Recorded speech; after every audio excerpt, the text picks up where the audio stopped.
It's Tuesday, October 28th, 2025, and here's the latest happenings inside the federal machine. The House Committee on Oversight released a series of depositions relating to the Joe Biden AUTOPEN pardons scandal, and that the aides under Biden helped cover up his mental decline. More declassified FBI documents are being revealed, including one which shows an email correspondence describing Ed Corrigan as a criminal who was building an infrastructure to bring about the next civil war. And there's more documents released by the FBI showing that Liz Chaney and Bennie Thompson were working with Jack Smith and the J6 committee in their efforts to take down Trump. While President Trump was in Japan, he paid a visit to the troops on the USS George Washington at YO-KO-SUKA naval base. And members of Congress continue raising alarms over the government shutdown and the 42 million Americans who are facing a lack of food benefits. The U.S. Border Patrol released extended footage of the attack against ICE agents in Chicago on October 23rd, including assaults and rioters surrounding federal agents inside a box truck. This is unrelated to the swamp, but the island of Jamaica just received its strongest ever hurricane on record today, making landfall along the southwestern coastline with 185-mile-an-hour winds. Hurricane Melissa hit Jamaica with a wind speed of 55 miles an hour faster than the previous hurricane on record to hit Jamaica back in 1988. And there's a lot more to get into, so I'm going to move right back up to the top and we're going to get started with this show. And if you enjoyed the video, please like the video and consider subscribing to the channel. And if you leave a comment, I might just read it on one of my next episodes. And by the way, every article that you'll see in this episode will be linked in the description below. And this is from the Oversight Committee. Joe Biden was not running the show. Our new report exposes how Biden's decline was real and his aides covered it up.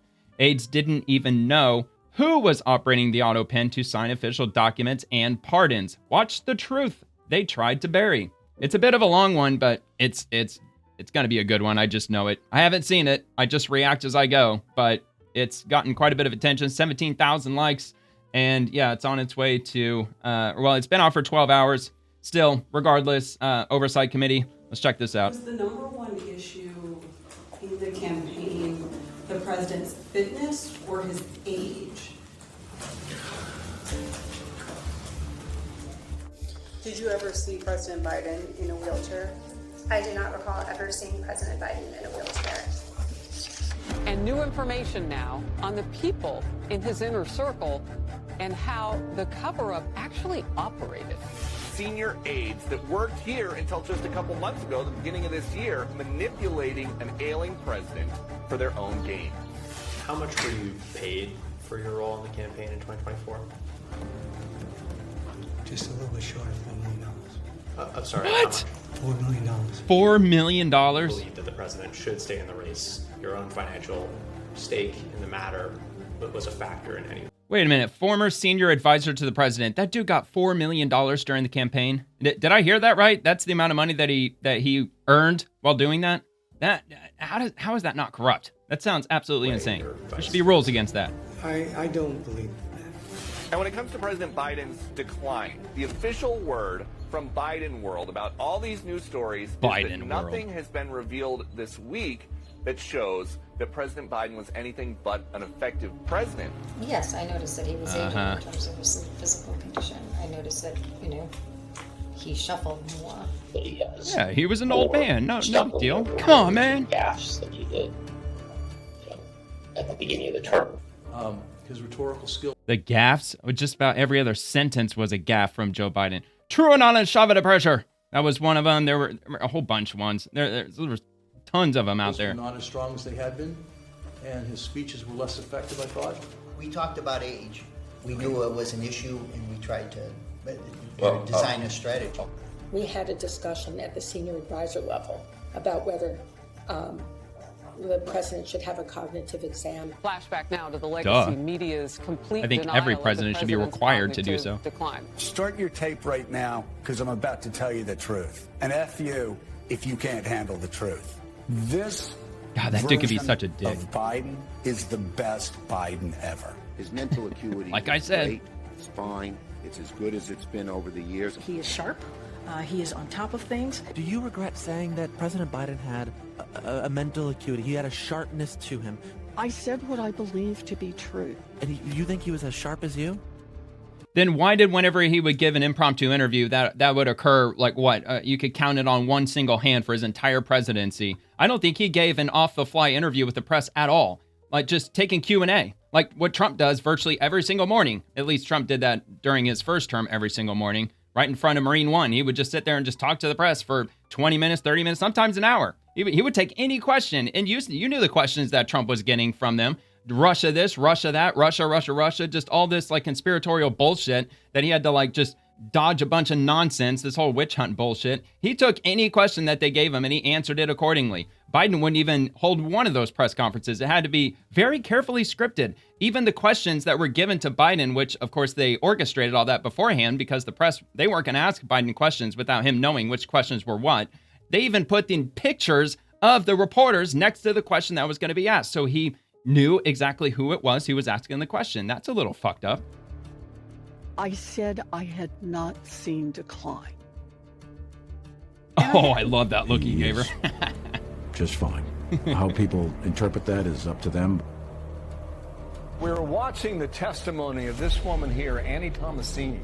She's the former senior advisor to President Joe Biden. She was the third person set to appear before James Comer's committee. She has now, in other words, she's the AUTOPEN in chief. Pattern of key Biden confidants seeking to shield themselves from criminal liability for this potential conspiracy. Were you ever told to lie about the president? Dude, I hope they overthrow all this shit. Counsel, I must respectfully decline to answer based upon the physician patient privilege and in reliance on my right under the Fifth Amendment of the Constitution. Oh, what a weasel. Reflect that Dr. O'Connor has invoked the Fifth Amendment right against self-incrimination. Dr. O'Connor, did you ever believe the president was unfit to execute his duties as president? And we can tell you that he will. Dude, of course his physician's gonna hide behind the privilege between patient and doctor. That's so fucking scummy, dude. That's so greasy. Have the same so greasy. With respect to any questions that are asked. Did any unelected official that should be all a matter of public record, all of it, execute the duties of the presidency? Did Joe Biden, a member of his family, the president, or anyone at the White House ever instruct you to lie regarding his health? On the advice of counsel, I respectfully decline to answer the question pursuant to my Fifth Amendment rights under the Constitution. Are you surprised? If that wasn't shocking enough, Dick Tapper claims Hunter Biden was basically acting like the chief of staff. Hunter was driving the decision making for the family. He was almost like a chief of staff. Did you notice an uptick ever? Oh yeah, remember the cocaine they found in the White House? Of course he was there all the time. That was the proof. Hunter Biden was around. Yes. Towards the end, I think he was living with the president. They were lying not just to the public. They were lying to other Democrats. Have you ruled out a pardon for your son? Yes. Were you in favor of Hunter Biden getting a pardon?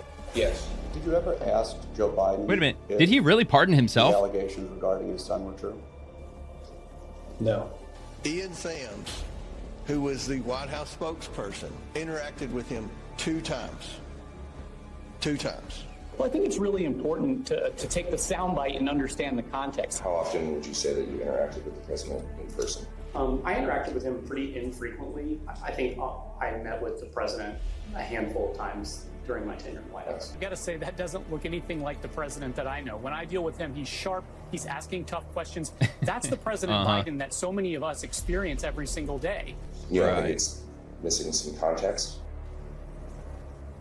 I don't. So it raises serious concerns and serious questions about... Dude, if looks could kill, man, their facial expressions say everything. They could plead the fifth all they want, just like they just fucking look guilty just by sitting there with their resting faces. Calling shots in the White House. If the White House, of course, that won't hold up in court, is being shielded from the president of the United States, who was operating the Oval Office? Age wasn't an issue for you or for President Biden? No, no. It was not a concern. Do you think President Biden was fully in command that night during the debate? I do believe that he was fully in command that night during the debate. I knew it was very difficult to get past some of the visual things that were causing people concern about the president's budget. The voters' concerns about President Biden were wrong? Yes. He often would confuse names. Do you think it got worse as you knew him? Yes. Are you sure you're being honest with yourself when you say you have the mental and physical capacity to serve another 4 years? Yes, I am. I did not have the experience that it took him longer to answer. I mean, props to that question. He could stumble. He must have stumbled some physically. What is it, Chief Fate? It was something that we did not coin. It was something that the media. Damn, dude, they brought everybody in for questioning. Did anyone ever verify if the videos you were talking about were in fact cheap fakes? I believe so.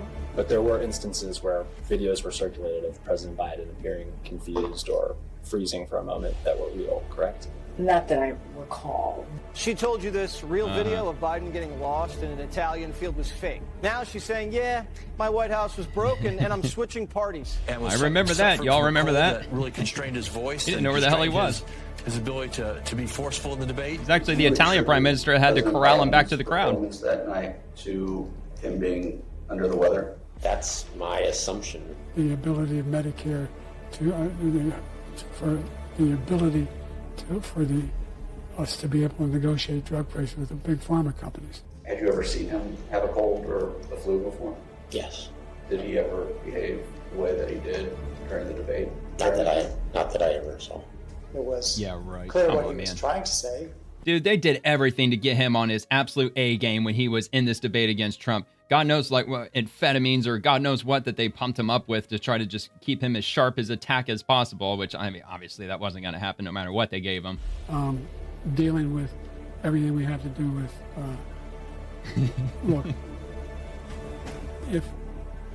Dude, Trump held back so much. He could have absolutely eviscerated him during that debate. He really could have. It was the people that knew he was cognitively impaired and that took over the AUTOPEN. They stole the presidency of the United States. Do you know who the people who were actually operated the AUTOPEN were? I do not. Do you know any of the Nobody's going to admit it. who were using the Not happening. No. You don't know their names? No. Have you never seen a decision memo laying out the breakdown of when the president should hand sign a particular set of documents? Not prior to prep. Did he hand sign all executive orders? He did not. He hand signed many executive orders, but he did not hand sign all executive orders. Can you read your response? I approve the use of the AUTOPEN for the execution of all the following pardons. Thanks, Jay-Z. Did you yourself write this email? I do not believe I did. That AUTOPEN was used excessively. So he's AUTOPEN in chief. For certain that Joe Biden was given the orders to use the AUTOPEN. We've been pretty transparent from the very beginning with providing information as it occurs throughout this process. That we anticipated that her report was going to come out and that we didn't feel an entire interview before the Super Bowl talking about classified documents was going to help the cause too much. I think you can question the validity and the legality of those pardons and executive orders, and that's huge.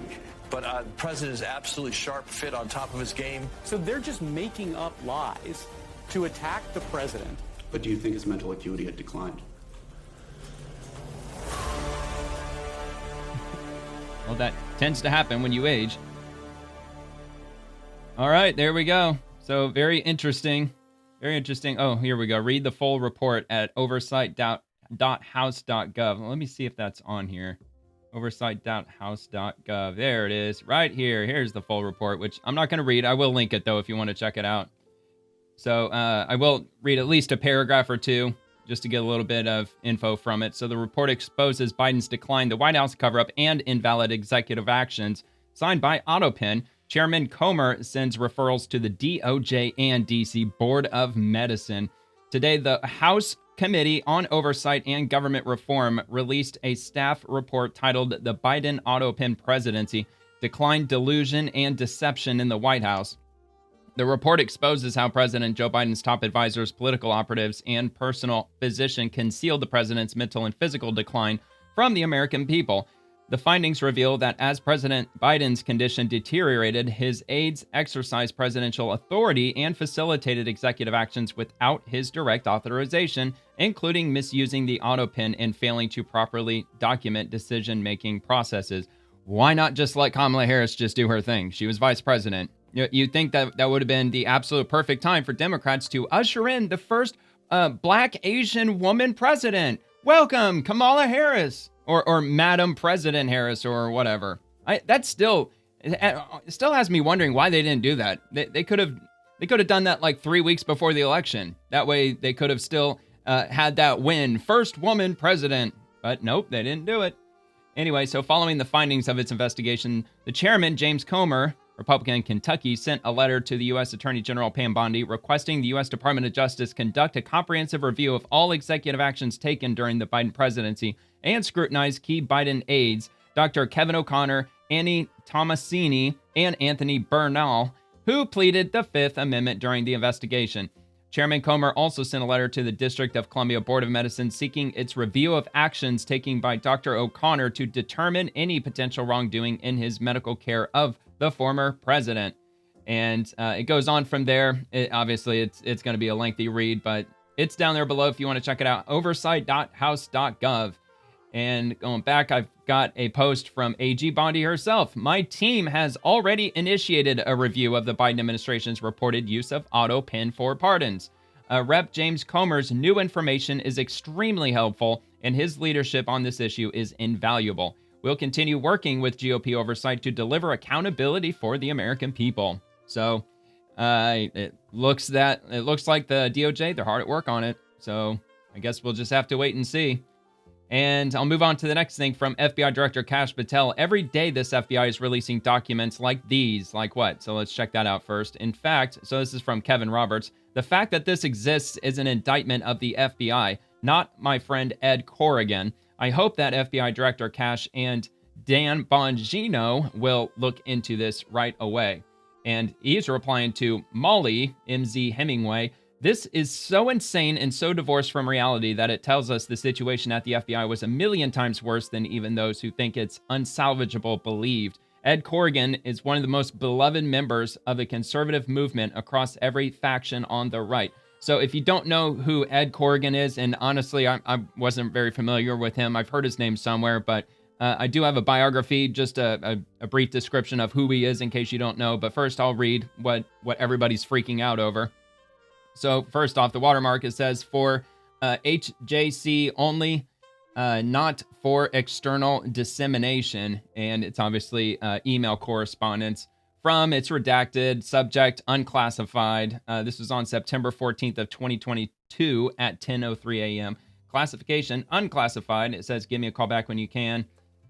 Maybe I should read it from bottom to top. I think that's the order of the correspondence. So it says, I attached the bio I found for blank, and here's a document about him in our system. And the name of the document, of course, redacted. Blank thinks that blank would be willing to talk to the FBI. Sorry for the sparse nature of the info. If there is something you'd like me to have blank ask, please let me know. Cheers, blank. Let's see. All right, so the next message, according to blank, who communicates with blank, blank is a blank of Ed Corrigan. Man, it feels like Match Game, man. According to blank, Ed Corrigan is pro-Putin and anti-Biden. Blank, along with blank, colleague at the blank and blank, blank, blank, blankety blank, consider what Corrigan is doing treason. Blank believes that Corrigan and his boss, Mark Meadows, are engaging in willful criminal activity. According to blank, Corrigan has blank properties at which he wants to build up infrastructure to train people for civil war.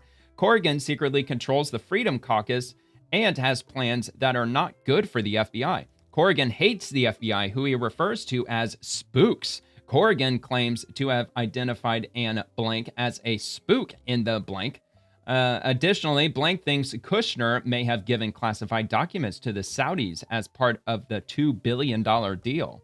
And then the final message, of course, we don't know who it's from, who it's going to, who was CC'd, but it looks like 1, 2, 3, 4 names that are blacked out. But then there's Walter Giardina, not familiar with that individual, on September 14th of 22.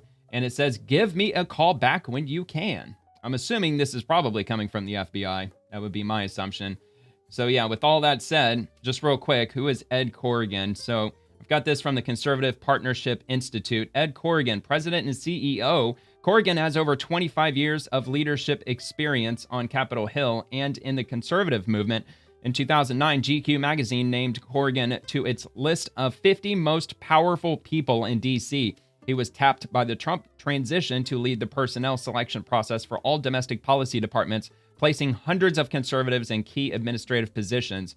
Known for his passion to build a conservative movement, he works with the Conservative Action Project and serves on the board of the Leadership Institute. Corrigan previously served in senior roles in the U.S. Senate. From 2003 through 2012, he was executive director of the Senate Steering Committee, the caucus of conservative senators under two chairmen, Senator Jim DeMint and Senator Jeff Sessions. He served again at Steering as executive director under Chairman Mike Lee during the spring of 2017. He got a start on Capitol Hill as an intern on the staff of the Senate Foreign Relations Committee under Senator Jesse Helms. From 91 to 2003, he served in various capacities, including legislative director in the office of Senator Bob Smith.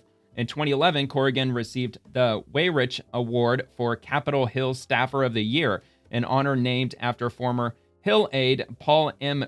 Weyrich, who became the first president of the Heritage Foundation.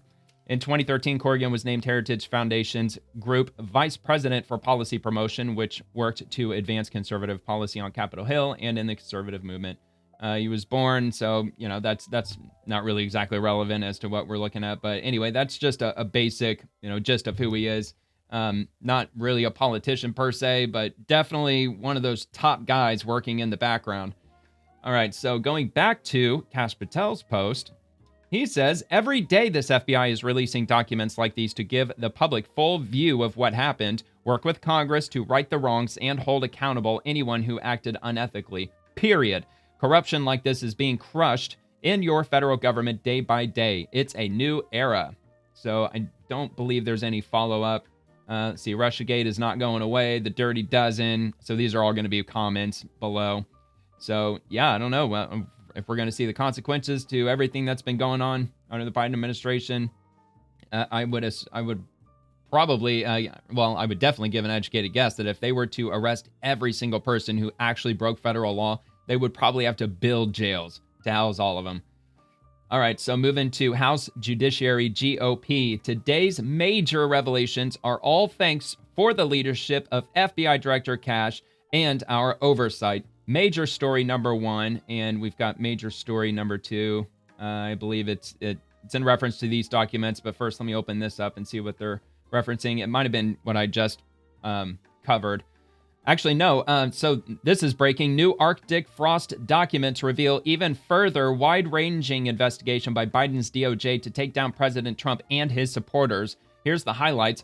Arctic frost investigators utilized FBI field offices from across the country to conduct its investigation. Arctic frost investigators requested $16,600 to travel to conduct more than 40 interviews. 45 individuals, including Steve Bannon, Scott Perry, Rudy Giuliani, Jeffrey Clark, John Eastman, and Mark Meadows were potentially under investigation. Another 111 individuals, including Peter Navarro, Dan Scavino, Jeff Rosen, and Ed Martin, were also potentially under investigation. Read all the documents here. And of course, there's definitely not going to be enough time to comb through everything, but these are the documents, and my God, there's a lot of them. 198 pages worth of documents. So that email correspondence that I read initially looks like it's probably going to be in here somewhere. So yeah, dude, if you have quite a few hours on your hands, and if you want to dig through the documents, if you enjoy looking at, they say it's unclassified. Maybe now it's unclassified, but maybe it was all along. I don't know. But I see, obviously they've encrypted a lot of the communications back and forth. But I mean, this is a report from the Federal Bureau of Investigation. So talking about something from Lawrence, Texas, or an individual by the name of Lawrence Tabas. So anyway. A lot of information there. That'll be linked. You want to check into that. And let's see what the other thing was. Looked like 2 pages. Or hold on. Yep, here we go. All right, so more breaking news. New documents prove Bennie Thompson and Liz Chaney were working hand in hand with Jack Smith. The partisan J6 committee provided transcripts, documents, and text messages, all to take down President Trump and his associates.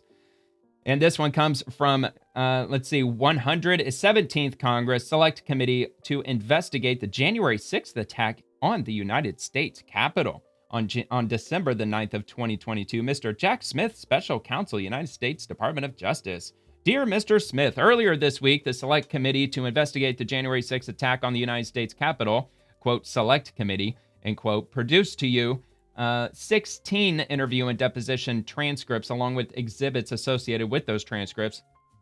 Today, we are producing to you documents that were produced to the Select Committee by Dr. John Eastman from his account at Chapman University and text messages produced by former White House Chief of Staff Mark Meadows, along with the ladder,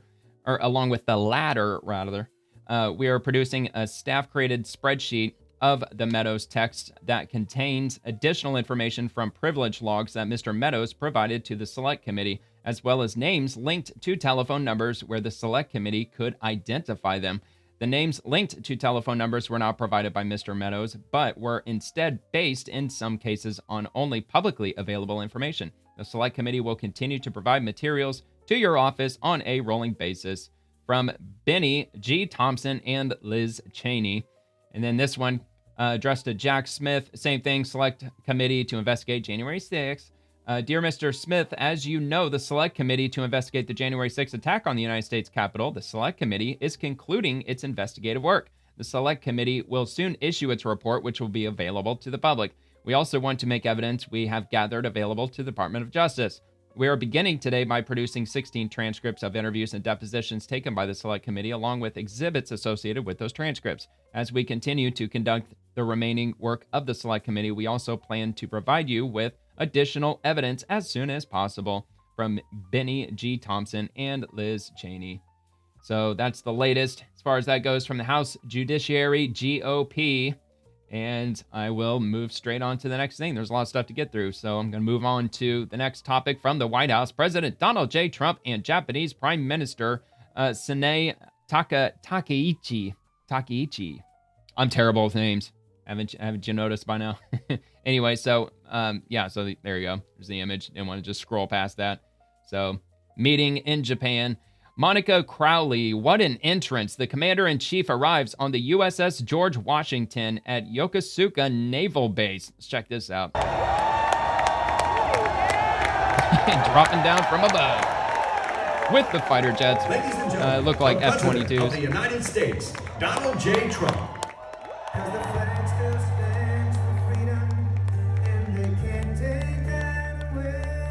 That was a hell of an entrance.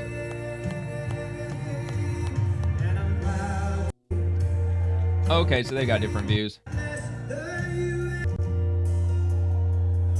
the lakes of Minnesota to the hills of Tennessee, across the plains of Texas, from sea to shining sea, from Detroit down. That might be one of the smallest crowds that Trump has ever spoken in front of. It's usually like a massive airplane hangar with like 50,000 people. Well, actually, there's more people around that way.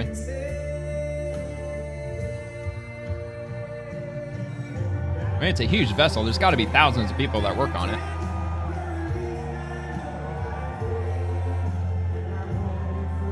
You know what? I'm an idiot. I just realized I'm getting copyrighted for this. Whatever. Fuck it.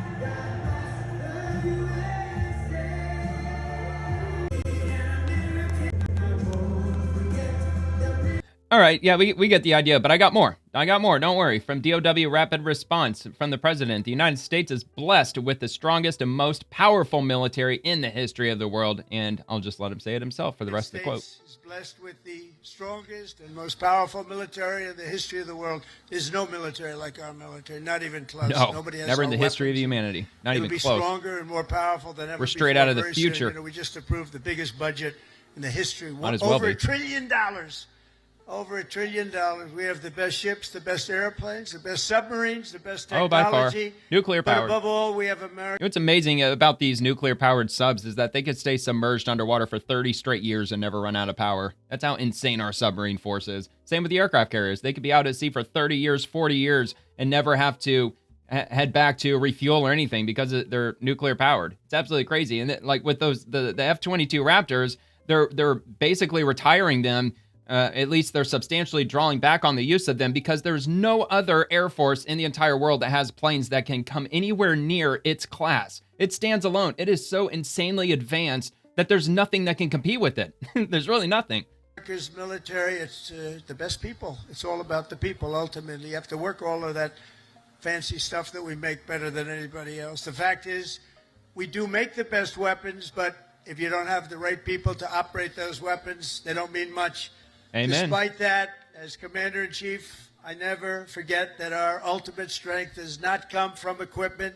It comes from the men and women of the rank and file. That's true. It comes from you people, incredible people, good-looking people, too many good-looking people. I don't like good-looking people.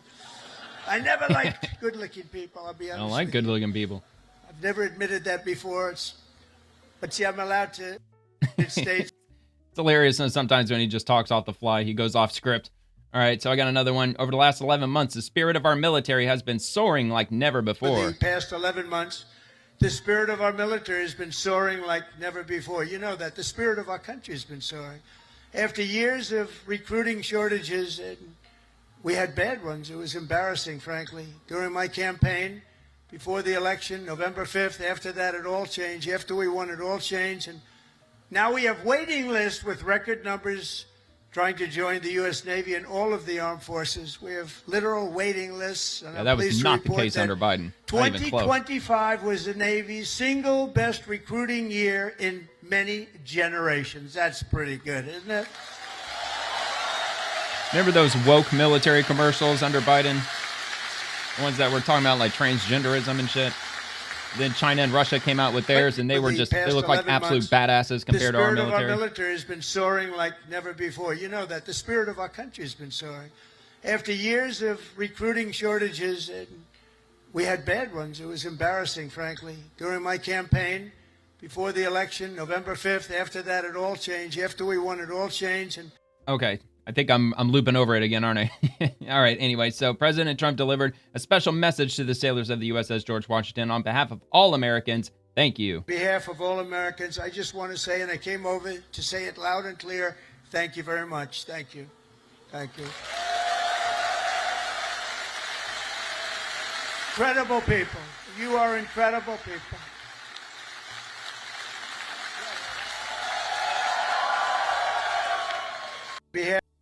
All right, I got another one. Hey, I'll just let it play out. First day back in the White House, I deployed the men and women of the United States military to stop the invasion on our southern border, right? It was an invasion, losing hundreds of thousands of people to fentanyl and to drugs, and now we have the most secure border in American history.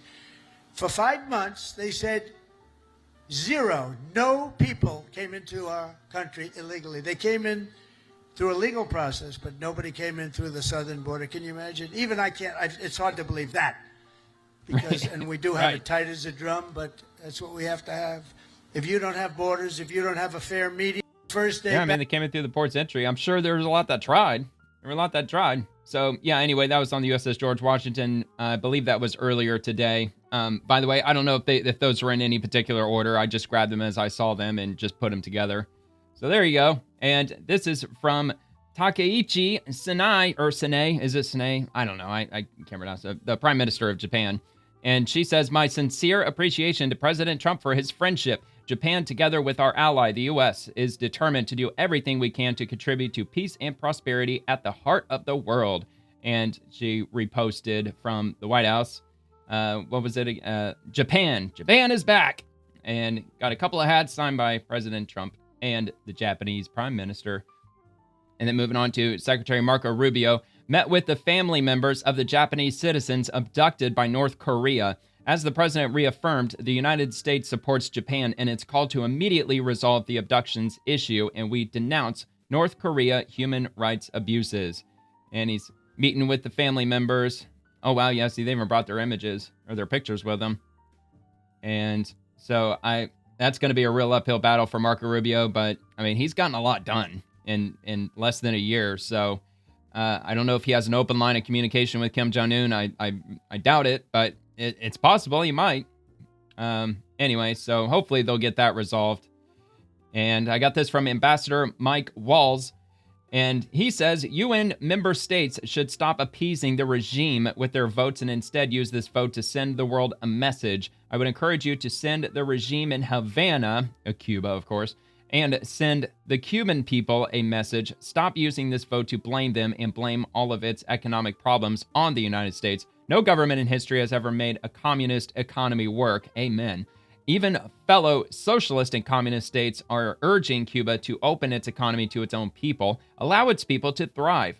And the only thing equal about communism and socialism is that everyone is equally miserable and poor. Yeah, desperately poor. Standing in 10-hour bread lines every day. If you want to access an ATM, you got to stand in a line for like 12 hours just to get just a small amount of cash out of it. So anyway, let's hear what he has to say. I would suggest that our member states stop appeasing the regime with their votes and instead use this vote to send the world a message.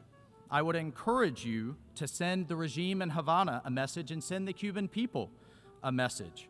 Stop using this vote to blame them and blame all of its economic problems on the United States. No government in history has ever made a communist economy work.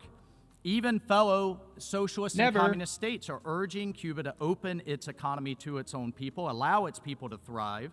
And the only thing equal about communism and socialism is that everyone is equally miserable and poor. Yeah, it did. Like the Soviet Union back in the day was a machine, and it even fell. And it had a whole bunch of countries under its umbrella. And even they couldn't get it to work. Their economy collapsed. So, yeah, and yeah, the whole thing, like, especially with Democrats, and they want the Democratic Party to control everything, to seize the means of production and just run everything. Because, yeah, Obamacare worked out so well, and the food stamps program is working out so well, and everything else that they touch, it all just goes straight to shit. Anything that the government controls, it just gets wildly out of hand. It gets it to be this big bloated bureaucracy where nothing ever gets done. And it's destructive, man. Like, we've seen that play out in numerous countries around the world throughout history. All right, U.S. Department of Energy, Secretary Wright on energy being turned into AI. Quote, if President Trump had lost the election, he would still have energy squelching policies. But this is what unleashing American energy and American entrepreneurship looks like. This is... Oh, shit. There we go. This is perhaps the greatest ever use of energy. We can turn energy, and as you just saw, low-cost, abundant energy, into intelligence. Who doesn't want to have more intelligence? More skills to develop drugs faster and cure cancer, develop new energy sources, develop new efficient ways. Yeah, that's how the end of the world starts. To make your life better, longer, healthier. Ushering in Armageddon. I mean, it's tremendous opportunity. Skynet we live takes in over. A technological golden age right now, and this is a golden age that would be flourishing in China and not in the U.S. if President Trump had lost the election and we still had he's absolutely right. squelching policies and we were trying to hold Americans down. This is what unleash American energy, unleash American entrepreneurship looks like. Yeah. I could not be more excited.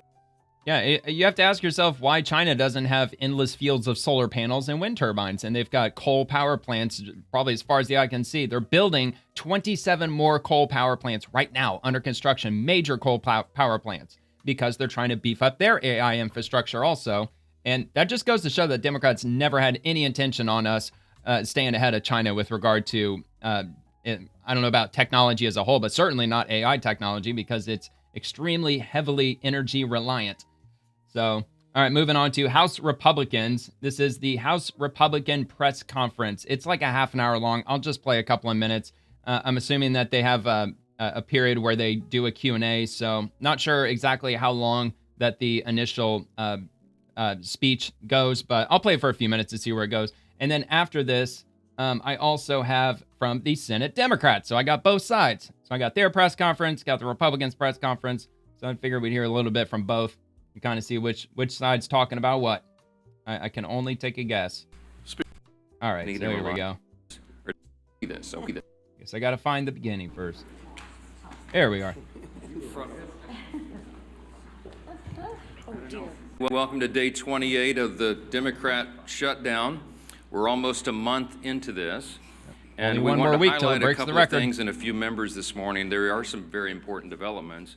But before we get to all that, one of the things that we wanted to note is that really it's painfully obvious to everyone the true motivation of the Democrats' historic obstruction has now become very clear for everyone. Illegal aliens. I want to use a little simple, Lily, if you show me this real quick. They Just want real quick, to keep simple their facts, voters. because these things get obscured too much. But there are simple facts about the Democrat shutdown that everybody needs to recognize. Here's 4 of them. First of all, we have to have Democrats to reopen the government. You know that in the Senate it requires 60 votes to break an impasse. I'm glad he's starting with that. Keep it close to the Lead podium. with that. I want everybody to see this, okay? We're going to make it simple. I had my... Yeah, because I've shown it over and over and over and over again that Democrats, what they keep tweeting out every day, what they keep communicating is that Republicans control the Senate, not the Democrats, because they're expecting their constituency to be low IQ and not understand that in the Senate, you do need 60 votes, which means if you have a simple majority, like a democracy, that's not how things play out in the Senate. That ain't how it works. 15-year-old son and some of his friends were together over the weekend, and they wanted me to explain it to them as simply as possible. This is the little formulation, okay? Hey, fellas, remember from civics, you got to have 60 votes in the Senate. Yeah. You only have 53 Republicans. I do remember that. So we must have Democrats to do it. The Democrats are out trying to claim that this is all on Republicans because we control the government. We don't control the Senate without 60 votes. We don't. So you It have ain't to a have democracy in the Now Senate. they've voted 13 times, those Senate Democrats. Counting the House and the Senate together, they voted 13 times to Democrats keep the government desperately closed. want that. And what they're demanding as a ransom to reopen the government are some really crazy things. They want to restore $200 billion in health benefits paid for by U.S. taxpayers to illegal aliens and non-citizens. Now, look, I mentioned this yesterday. My initial immediate first question is that $200 billion exclusively to illegal aliens? Is that specifically mentioned in their counter legislation, which Democrats did propose? It was something like 57 pages. And they do want hundreds of billions of dollars to healthcare. I heard $1 trillion in total for healthcare over the next 10 years. And if that's the case, then that probably is legit. That $200 billion would be used specifically to, as the Democrats say, quote unquote, non-citizens, because that's how they frame it. We can't do that. They want billions of dollars in wasteful programs to be returned to foreign countries for things that none of you would agree with. We're not going to do that. They want $500 million to go back to left-leaning news organizations, paid for by taxpayers. We can't do that. And then they want to cut $50 billion from the rural... No, dude, how can you, as a news agency, how can you hold the government accountable and represent the people when the government is cutting your paychecks? It makes no sense, man. Those government-funded news agencies should have never existed in the first place, in my opinion. Hospital fund.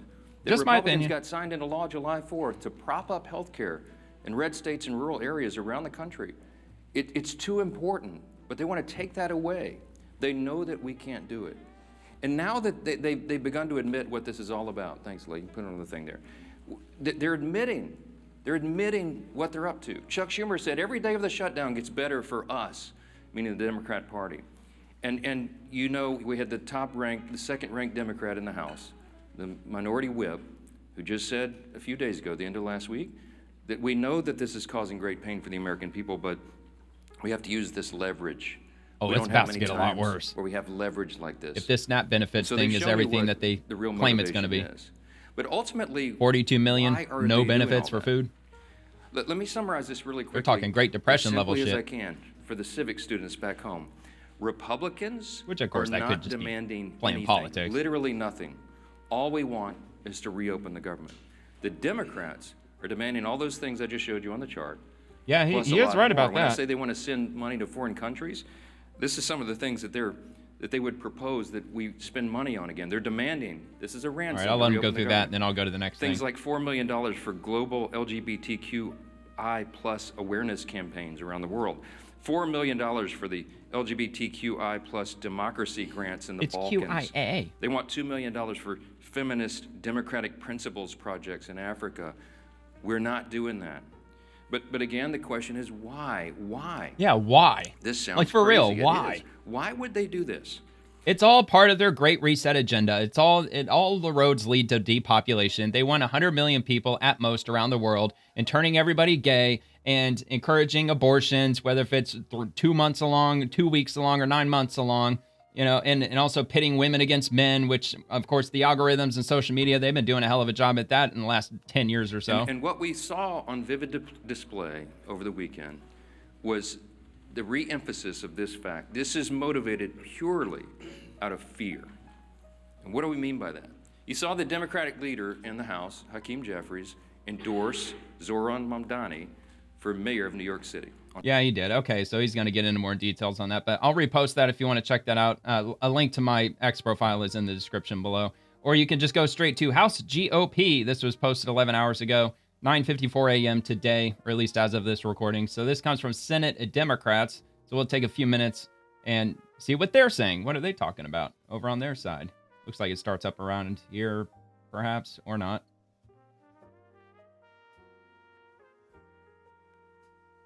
Crisis. There we go. Yeah, it took them a lot longer to get to the podium. For being here. All right. Good afternoon, everybody. And Good afternoon, Chucky. Murray and Baldwin for being here. At this moment in time, of course, the ballroom is really the president's main priority. And where are the Republicans? House Republicans are on week they're on 5 vacation. Of their vacation. Trump's No, they're not. even in the United States. You know what? Just as many Republicans are on vacation as Democrats. I bet it's even, Steven. Republicans are running exactly the same failed play that brought America to its knees. Americans are on the brink of a healthcare crisis, unlike any we have seen in our lifetimes. In states like New Jersey, healthcare costs are projected to soar by 175%.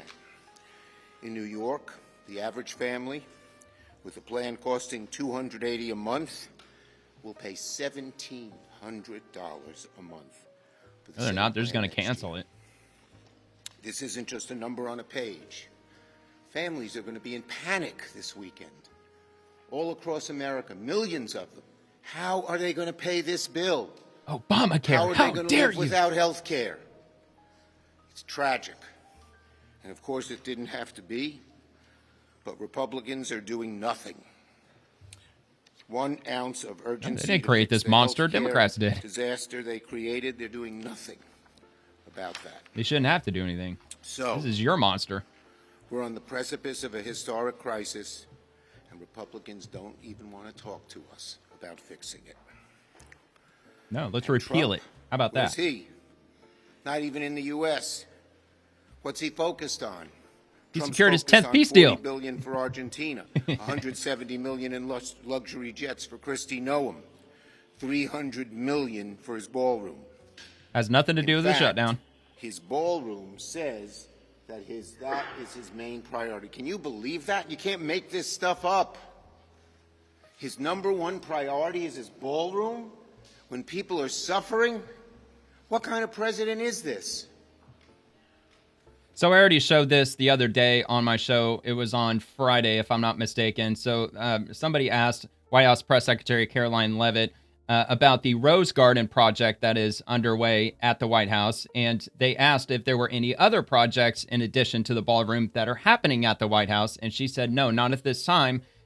You're correct. There is something going on with the Rose Garden that she briefly went over. But she said the president's main priority is the ballroom. And she was saying that in the context of the question, which was what all is going on the White House property in terms of renovations. So she didn't literally say that, fuck the shutdown. Trump only cares about the ballroom. Pay for his ballroom and not a dime to stop the health care crisis. Millions of hungry children, families, and veterans are about to lose SNAP benefits. Food on the table. Because Trump personally ordered the Department of Agriculture to rip up its own contingency plan. It's a plan that Republicans like Don Bacon and Susan Collins endorsed. That didn't happen. The money that he's talking about for SNAP benefits is only to be used during a period of national emergency. It's for emergency funds, and the president cannot allocate those funds to SNAP benefits during a shutdown. That would be an act of Congress. The money is there. The hungry people, the hungry children, the hungry veterans, the hungry elderly could be fed. But Trump's using them as hostages. Why don't you just reopen the government, dude? Wouldn't that be easier? With people is this huge ego of Donald Trump. Trump deleted the USDA plan from its website. You can see it. Gone, vanished, and erased. How can you see it if it's deleted? Republicans now say the USDA can't use SWAP's emergency fund, but USDA's own shutdown plan said they could and would use it.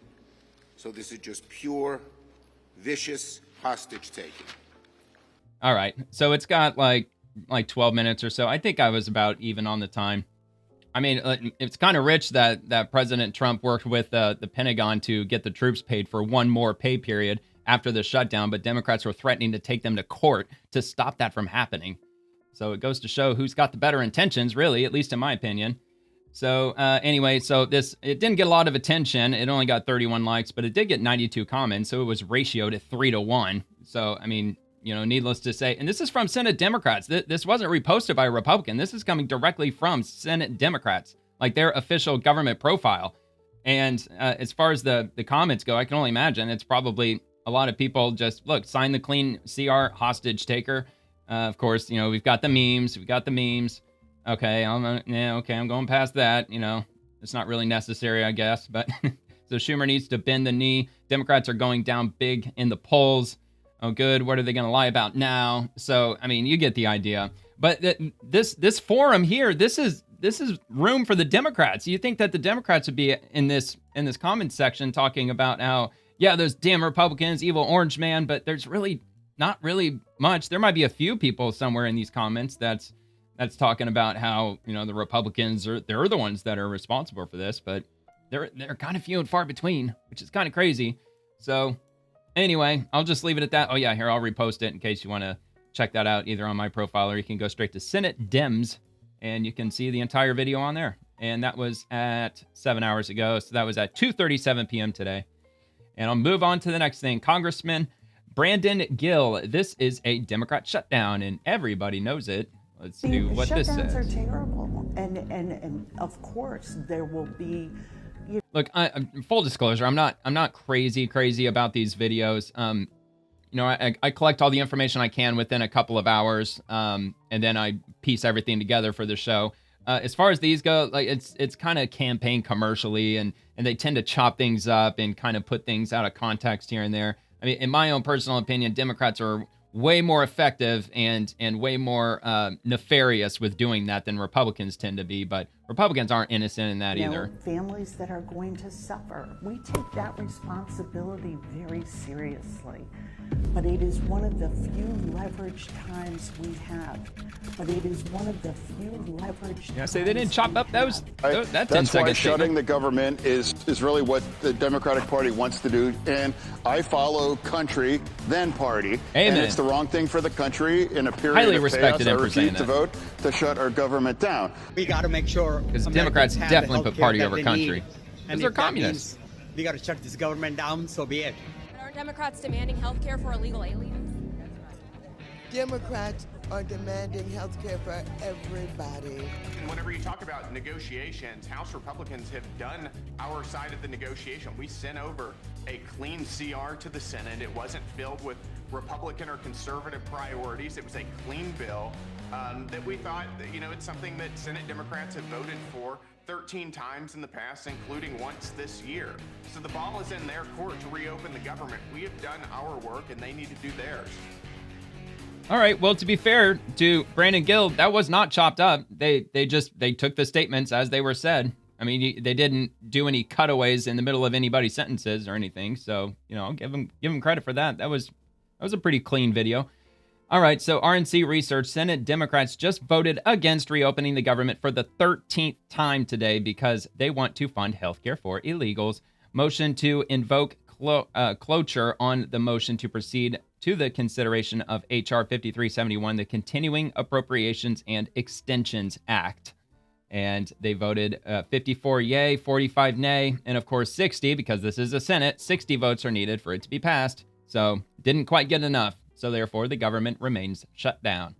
And Western Lensman Jasmine Crockett immediately runs the debunked Trump's main priority is the ballroom hoax on her CNN hit. The lie is so egregious, she actually gets fact-checked by Caitlin Collins, which I kind of find that hard to believe, but I guess we'll find out. This will be the week that Congress comes to an agreement here? I have no idea. I mean, you started off talking about the fact that the president is in Japan. The president has time to do everything but what he needs to focus on. In fact, we heard because he's totally sunning on a beach in Japan. His main priority is the ballroom that no one asked for, the ballroom that requires him to destroy historic pieces of the White House. And so it doesn't seem like he's interested. And that context of the comment from Caroline Leavitt, she was asked if the president was working on any other renovations when it came to the White House, and she was saying, His Thank focus you. is the ballroom. But to your point about what the president said. Wow, dude, I am floored. She actually threw that out there. She didn't have to say that, but she did. That was actually kind of amazing, man. That reaffirms what I just said a minute ago. That's exactly what the context was. The reporter was asking her what other renovations are going on at the White House, and because he mentioned the Rose Garden, is there anything else? And she said, not at this time. Those are the only two, the Rose Garden and the ballroom. But President Trump is primarily focused on the ballroom in comparison to those two things.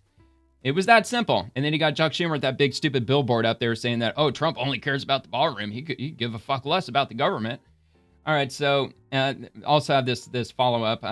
Tim Walz parrots debunked lie. The White House press secretary said the top priority is the ballroom. What Levitt actually said is that the ballroom is Trump's main priority in relation to other potential renovation projects, not other policy matters. Walz is lying again. They of course are choosing not to fund these programs. They are choosing to prioritize. Oh, good. So they have the clip right here. The secretary said the top priority is the ballroom. We could not disagree more. In addition to the ballroom and the Rose Garden patio, is the president looking at any other renovations or significant kind of projects here at the White House? Not to my knowledge, no. But he's a builder at heart, clearly. And so his heart and his mind is always churning about how to improve things here on the White House grounds. But at this moment in time, of course, the ballroom is really the president's main priority.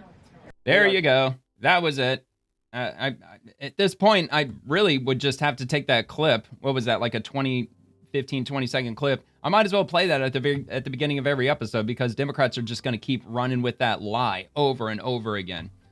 And it's quite frustrating. But I really, if anything, I should make a note of that and reference this timestamp in this video and say, you can go back and watch it right here. And that's exactly where she said it. And yeah, Trump said nothing about the ballroom being his main priority with regard to the government or anything else. It's only with regard to the White House renovation projects, and that's it.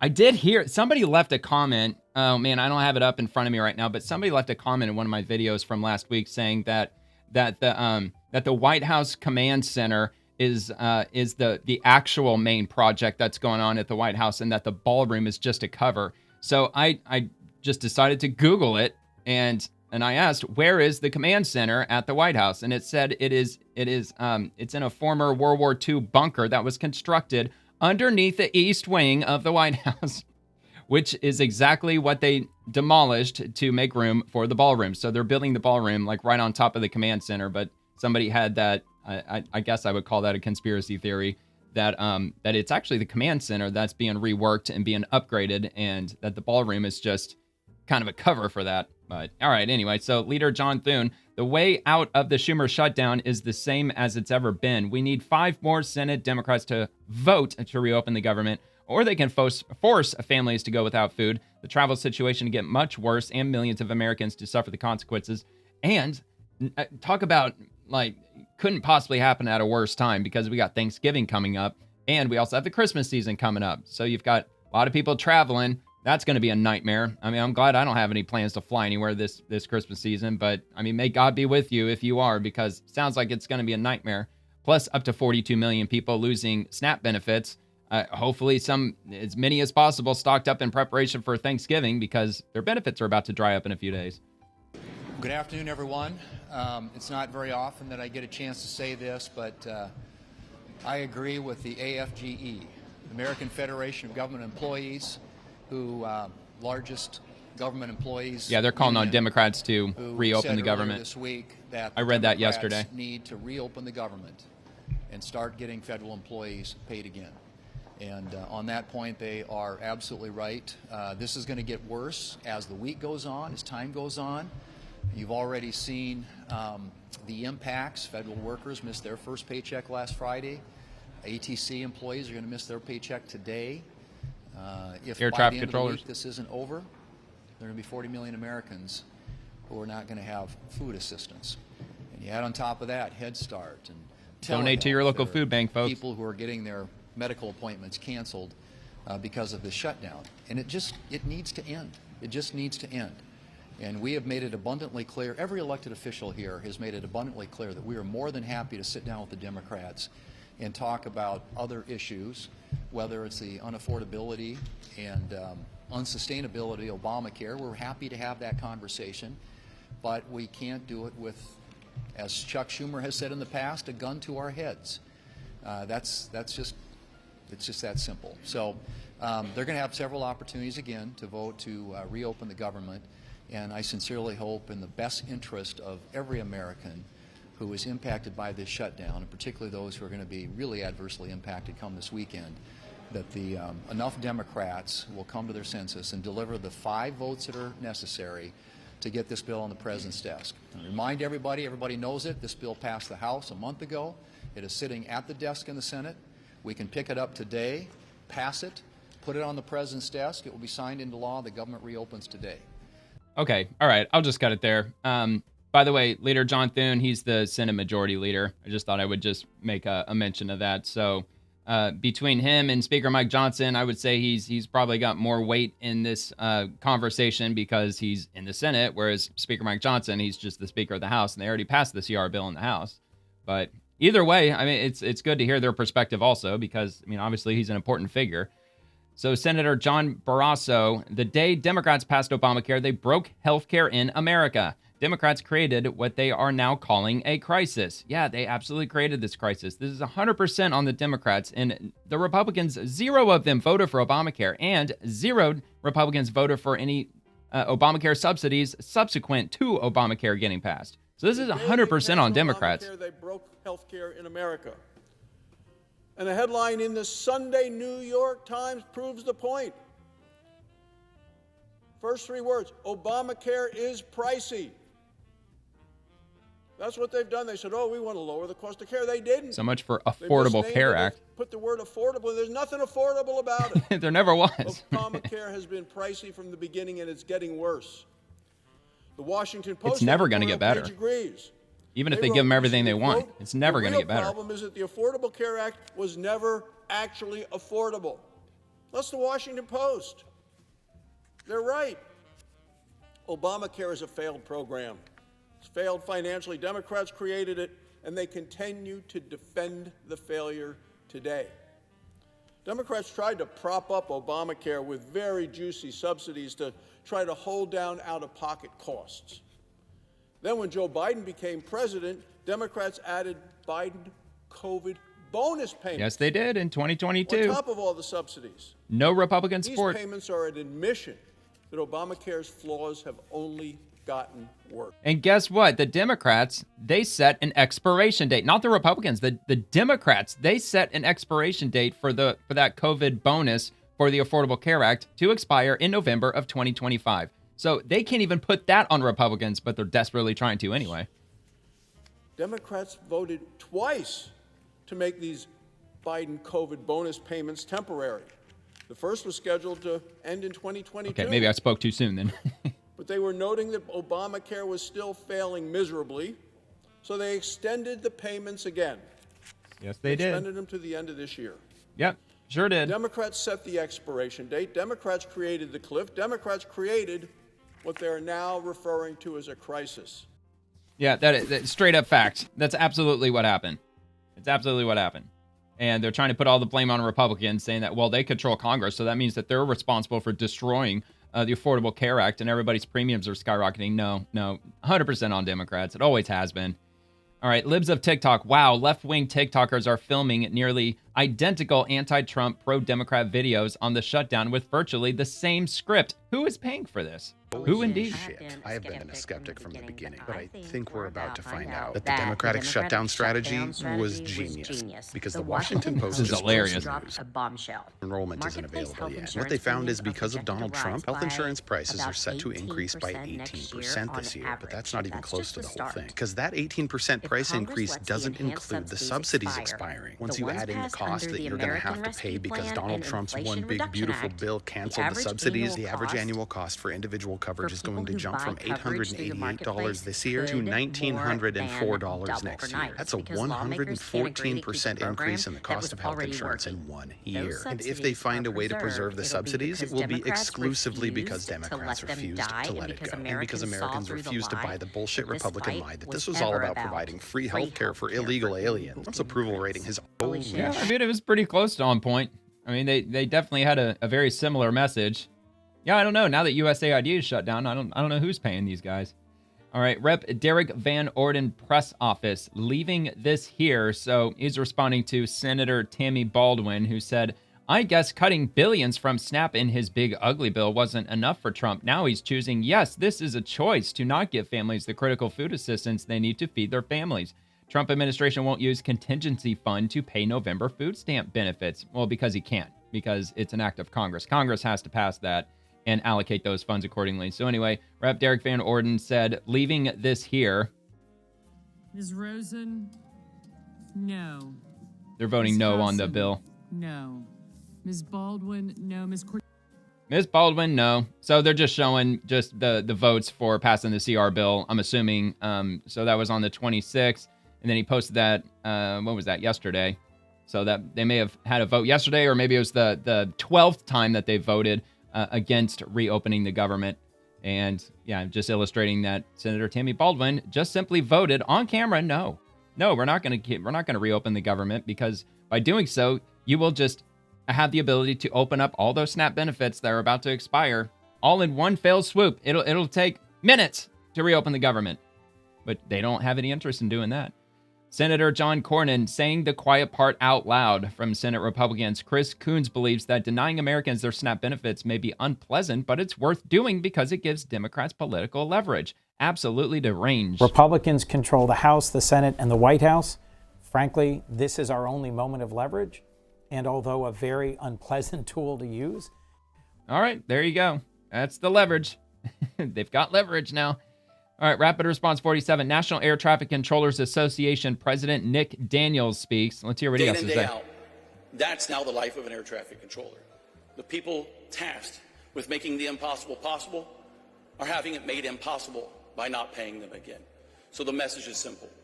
In the shutdown today, there is no excuse that these hardworking men and women are showing up to do this job and to not ever know when they're going to get paid again. So we need America's help, we need you to stand up, and we need you to say, enough is enough in this shutdown, and ensure that we can contact your senators if you live in a blue state. Telling you the sad story. Get a hold of their office. Be up here telling you how we're moving this system forward, how we're bringing in more air traffic controllers than ever, how we're modernizing this system to, serve the American people. So, again, cannot stress enough. If you want to take action, contact your congressional representative and tell them in the shutdown today. Yeah, get a hold of your senator. That's who you got to get a hold of. Get a hold of your senator. If you have a Democrat senator, definitely got to do that. I mean, they're not going to answer the phone, most likely. So just leave like a couple dozen messages, just calling over and over again. All right, Senate Republicans, this is a lie. Senator Schumer has voted against funding SNAP 13 times in the last month alone. He's trying to blame the president, but Schumer has a reality problem. Emergency SNAP funding cannot legally be used to fund regular benefits. What's worse, Senator Schumer was warned this would happen. On October 10th, the USDA warned him that if his shutdown continued, SNAP would run out of money. Schumer ignored this warning, choosing instead to pursue his political grandstanding against the president. The only way to fund SNAP is for Schumer to end his cruel manufactured shutdown. He should make the right decision and put country over party. And from Chuck Schumer, millions of hungry families are about to lose SNAP benefits to buy food. There are $5 billion in emergency funds that could be used right now to ensure parents and kids don't go hungry when SNAP runs out this Saturday. But Donald Trump has ordered them not to use this funding. No, he hasn't. He doesn't have any power to do that. He can't direct them to do anything with that money. That would be an act of Congress. Senator Deb Fischer, now we're hearing what the Democrats truly believe. Chris Coons, okay, so we already heard that, which, by the way, was 12 hours ago. I'm assuming that he probably said that maybe last night at the latest. All right, so moving on to House Committee on Education and Workforce. Workers, families, and small businesses are getting crushed by the Democrats' government shutdown. Small businesses can't access loans. Furloughed workers can't support their local economies. This chaos has to end. This is from foxnews.com. And we've got down here, first on Fox. All right, small business owners are losing billions in funding due to the shutdown. Industry leaders are had published a letter Monday demanding lawmakers pass a clean CR and reopen the federal government. Quote, on behalf of our organizations representing millions of entrepreneurs and small business owners, we are calling on U.S. senators to put an end to the instability and hardship by passing a clean continuing resolution which will allow negotiations to continue on spending measures moving through Congress, including the future of the COVID credits that will expire at year end. A letter addressed to U.S. senators across the board and first obtained by Fox News Digital states, the viability of thousands of small businesses is at risk due to the shutdown, and it is unacceptable that the livelihoods of owners and their employees are being sacrificed for spending demands that can be resolved through regular order. The letter was signed by 6 industry groups, including the Family Business Coalition, International Franchise Association, Job Creators Network, National Association of Wholesale Distributors, National Restaurant Association, and the Small Business and Entrepreneurship Council. The government shut down on October 1st. Yes, of course we know. Anyway, one side blaming the other. The letter urged lawmakers to reopen the government while pointing to a handful of examples of how Americans are suffering due to the shutdown, including small business owners losing out on billions in funding. And according to the Small Business Administration, 4,800 small businesses have been blocked from receiving $2.5 billion in capital since the start of the shutdown, the groups warned. Every day the shutdown continues means another 320 small businesses will not have access to SBA-backed commercial loans. So they're not grants, they're actual loans these businesses were counting on for expansion and growth.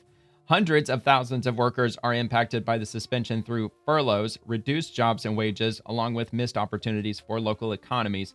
The Small Business Administration released data earlier in October showing 320 small businesses owners have lost $170 million in funding each day due to the shutdown, which has resulted in almost $2.5 billion in funding that cannot be delivered to business owners. White House spokeswoman Taylor Rogers told Fox Digital that the Democrat shutdown has caused chaos that is gripping business owners, no matter the size of the company. From Wall Street to Main Street, the Democrat shutdown has generated unnecessary chaos and economic uncertainty. Millions of small businesses and entrepreneurs have made it very clear it's time for Senate Democrats to pass the clean continuing resolution, reopen the government, and stop using Americans as leverage for their radical policies, Rogers said. And looks like this is the letter to, it says, Dear U.S. Senator, I'm assuming Chuck Schumer. That's probably who they wrote it to, or maybe just to the Democrat Senate in general. All right, so that'll be linked. And it goes on to say the letter added that disruptions to air travel and air traffic controller shortages have affected business owners and consumers alike, and that small business owners are feeling the pinch of ever-increasing costs and diminishing choices as they relate to healthcare coverage.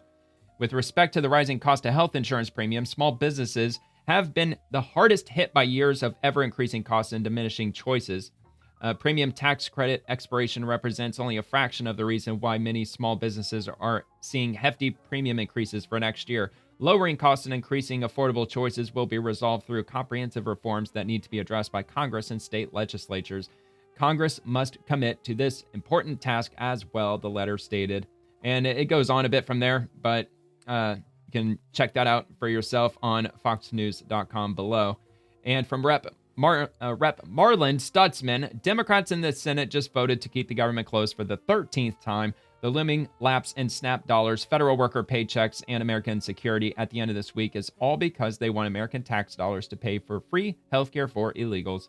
And from Speaker Mike Johnson, Democrats fear the far-left radicals in their base much more than they fear air traffic controllers, border patrol agents, and service members missing paychecks. They're more worried about losing their own political offices than they are about Americans going hungry. Even their own allies, the largest federal workers union and the Air Traffic Controllers Association, are begging them to stop the political games and pass the White House Clean CR funding bill, or pass the House's Clean CR funding bill to reopen the government. Democrats have an off-ramp. They just need the courage to take it.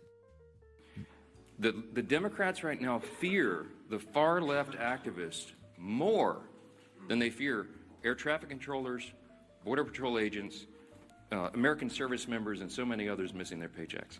They fear the Marxist insurgents like Mamdani more than they fear families and children going hungry from lapsed benefits that keep food on their tables. They simply fear losing their own political positions next November if they don't appease the angry far-left base right now. And they will appease that base. Well, what are they going to do? Vote Republican? No matter how much pain's inflicted.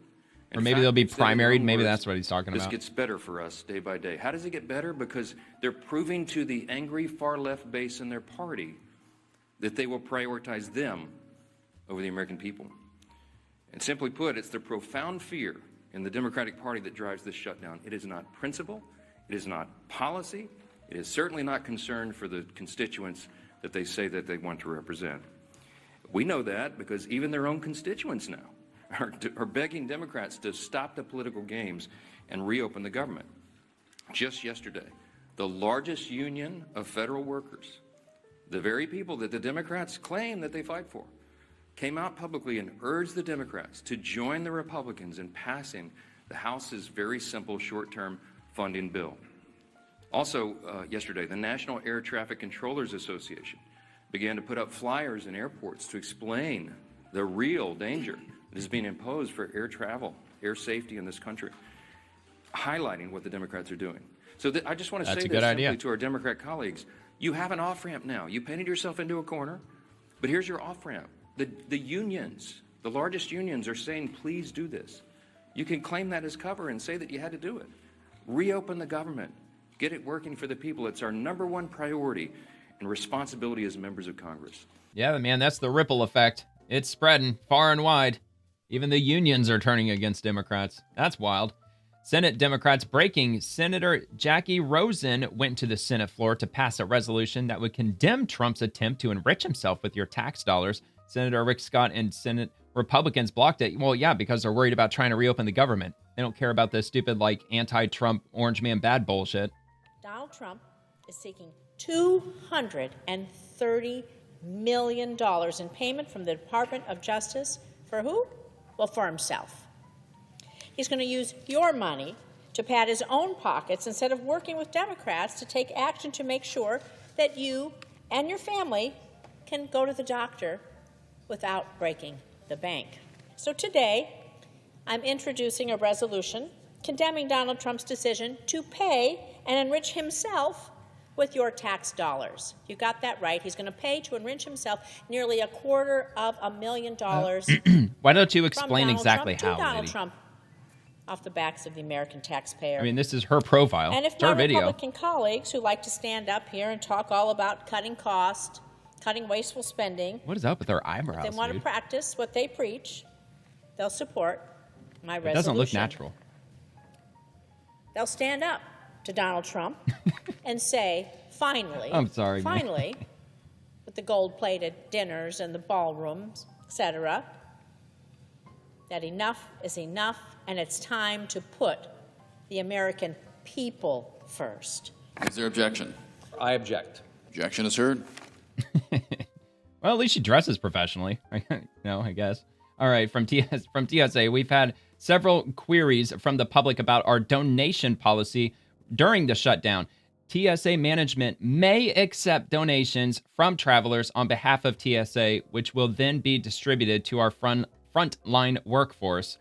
And they go on to say donations of food and non-alcoholic beverages and store or merchant-specific gift cards, such as gas, grocery store, restaurant, etc., are greatly appreciated. Please note TSA management may not accept cash or cash-equivalent gift cards, such as Amex, MasterCard, Visa, etc. Additionally, our employees can't accept gifts while on duty at security checkpoints. For more information, please contact Ask TSA or text TRAVEL to 275-872. Thank you. So there you have it from TSA. Sounds like they're getting a big uptick in people trying to just give them gifts when they're passing through security. It's very nice of the public. Senate Republicans, America's hardworking air traffic controllers, are speaking out on the crushing toll of the Schumer shutdown. Quote, air traffic control is one of the most stressful jobs just on a regular day. Tack on financial uncertainty. How many more zero paychecks are we going to have to endure? Look, if you ask me, it's going to be months. It's going to be like months, like probably 5-6 months, maybe even longer than that. We spoke to an air traffic controller this morning who says some of his coworkers are picking up shifts with Uber and DoorDash to make ends meet while they're not getting paid. He talked about how that kind of stress affects their ability to do their job. Air traffic control is one of the most stressful jobs just on a regular day. Tack on financial uncertainty. We have no idea how long this government shutdown is going to end. How many more zero paychecks are we going to have to endure? It adds a certain level of distraction that is just not good for us when we have to be mentally fit, ready for duty, focused on the job at hand. All right, for the record, I think the video cut me off. I said I pray that it won't stay shut down for that long. I hope it doesn't stay shut down for months. I'm just throwing out just a guess. I don't think that Democrats are going to blink on this anytime soon. I think if they were, I think they probably would have by now. They had an easy out with the No Kings protest because that's it, almost that Republicans were giving them an olive branch really to say, well, just blame the No Kings protest thing and your virtue signal to your radical leftist base, and now let's get the government reopened. But they didn't do that. They kept it shut down. So I think it's probably going to be shut down for the long haul. All right, Secretary Sean Duffy, $0. Democrats need to get it through their head that they are hurting American families. Open up the government. Look, dude, I really want the government to open back up. It's getting just really daunting going over the same thing because like 90% of the posts that I'm reading are exclusively about the shutdown. And a lot of the politicians that I read every day, it's basically copy and paste posts, like the same thing over and over. And it's getting difficult to find things that are not related to the government shutdown because it's just drowned out in all of this shutdown stuff. So, I mean, if there's anybody that wants to reopen it who's not financially benefiting from the government, it's probably me. So anyway, Caitlin Collins, this is what a pay stub for an air traffic controllers look like today. VO1 provided to Alexandra Scores. This is the first time that controllers aren't getting paid since the shutdown started. So there's their pay stub. Net pay at the top right, $0.00 for the pay period ending 10/8 of 2025, pay period number 22. And that's where they're standing now. So they've officially received their paycheck, or lack thereof. They got their statement, but they didn't get any money with it. And Senator Dick Durbin, the Trump administration is terrorizing people in their homes. Immigrants are afraid to go to church, illegal immigrants, that is. The market, their children's schools, restaurants, all because of ICE. Yeah, ICE, which a lot of Democrats voted to create back after 9/11. A lot of Democrats, they put their names behind that to create ICE in the first place. That's kind of funny. That's not what America stands for. And of course, he got ruthlessly ratioed, almost 3-1 for that one, as most of his posts are.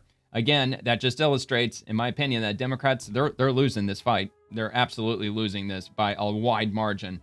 Secretary of War Pete Hegseth, yesterday at the direction of President Trump, the Department of War carried out 3 lethal kinetic strikes on 4 vessels operated by designated terrorist organizations, or DTO, trafficking narcotics in the Eastern Pacific. The 4 vessels were known by our intelligence apparatus, transiting along known narco-trafficking routes and carrying narcotics. 8 male narco-terrorists were aboard the vessels during the first strike. 4 male narco-terrorists were aboard during the second strike, 3 male narco-terrorists during the third strike, and a total of 14 narco-terrorists were killed during the 3 strikes, with 1 survivor. All strikes were in international waters with no U.S. forces harmed. Regarding the survivor, U.S. Southcom immediately initiated search and rescue standard protocols. Mexican SAR authorities accepted the case and assumed responsibility for coordinating the rescue. The department has spent over 2 decades defending other homelands. Now we're defending our own. These narco-terrorists have killed more Americans than Al-Qaeda, and they will be treated the same. We will track them, we will network them, and then we will hunt and kill them. They've probably killed like 10 times the amount of Al-Qaeda, probably like 100 times if you count all of the drug overdoses. So this is going to be a crazy video. I'm surprised it's only 27 seconds, but let's check this out. Probably going to be no sound. There's never sound with these. They're sitting still. Well, there you go. That one, obviously, that one's in motion. And just like that, I didn't even see the strike on that one. Took that one out. And the third one, look at that one. That one's piled full of drugs. Holy shit. That might be the first vessel that I saw that very clearly had drugs on it. I mean, is that not drugs? I mean, it's probably not bags of cotton candy. It looks like bags of drugs. The proverbial square grouper that he's got on the vessel. Hauling ass, dude. Absolutely crazy. 3 strikes in 1 day. So, yeah, and that's a pretty bad, view. So, I mean, they say that these boats are full of drugs. I mean, it looks like there might be some stuff there in the back. Looks like probably stuff right there. So, that's what it looks like. Anyway, that was wild. All right, Homeland Security, make America safe again. This is just the beginning. The Trump administration is on pace to shatter historic records and deport nearly 600,000 illegal aliens by the end of President Trump's first year since returning to office. We will not stop until every illegal alien has remigrated back home. Removal of illegal aliens from the U.S. 2 million total, including 1.6 million voluntary deportations. That number is about 2 months old, by the way. So I would assume by now it's probably approaching or surpassed 2 million voluntary deportations so far. Because if you voluntarily deport, they will give you a free plane ticket back home. They'll give you a $1,000 voucher once you land, and you can also apply for citizenship in the future. You have a chance to come back the legal way. But if they catch you and if they have to deport you, like these 527,000, they have zero chance of ever trying to become a U.S. citizen or being able to apply for residency, green card, visa, what have you. Can't do it. Not if ICE apprehends them. All right, moving on to Tricia McLaughlin. Will the Chicago Tribune report on the video evidence of violent rioters launching artillery shell fireworks at law enforcement and throwing rocks at Chief Bovino? See for yourself. Shall we? We shall. Let's take a look at this. So there's the rock. That was Bovino.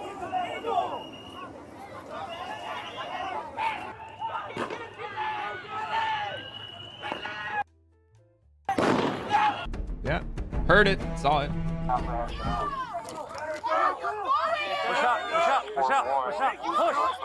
These people are hilariously stupid.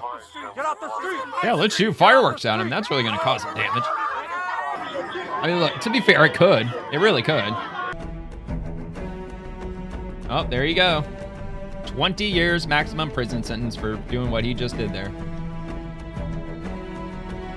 You better believe they got him, too.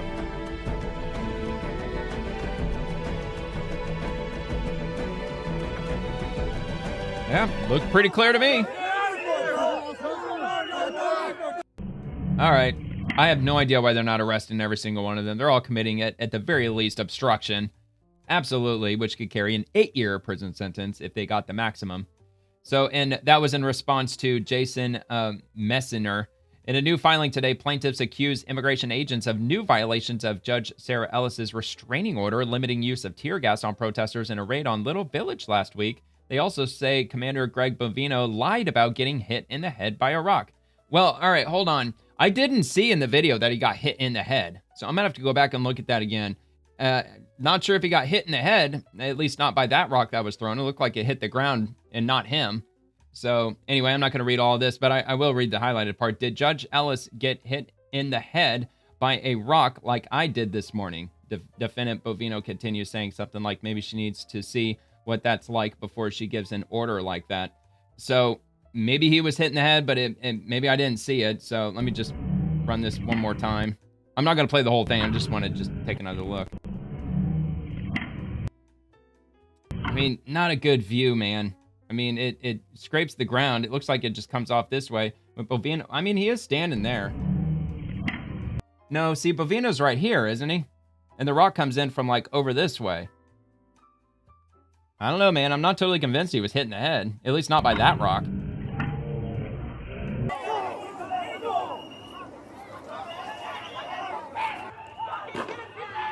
I wish the dude didn't have his freaking rifle in the way. All right. So, yeah, this angle, where was that? All right, hold on. They had another angle. Yeah, that was just him throwing it. Okay, yeah, here we go. Maybe we'll get to see it from here. So Bovino is, I'm trying to figure out where he is. He didn't have a helmet on, I don't think. I don't think he's over here, is he? I think he might be further off that way.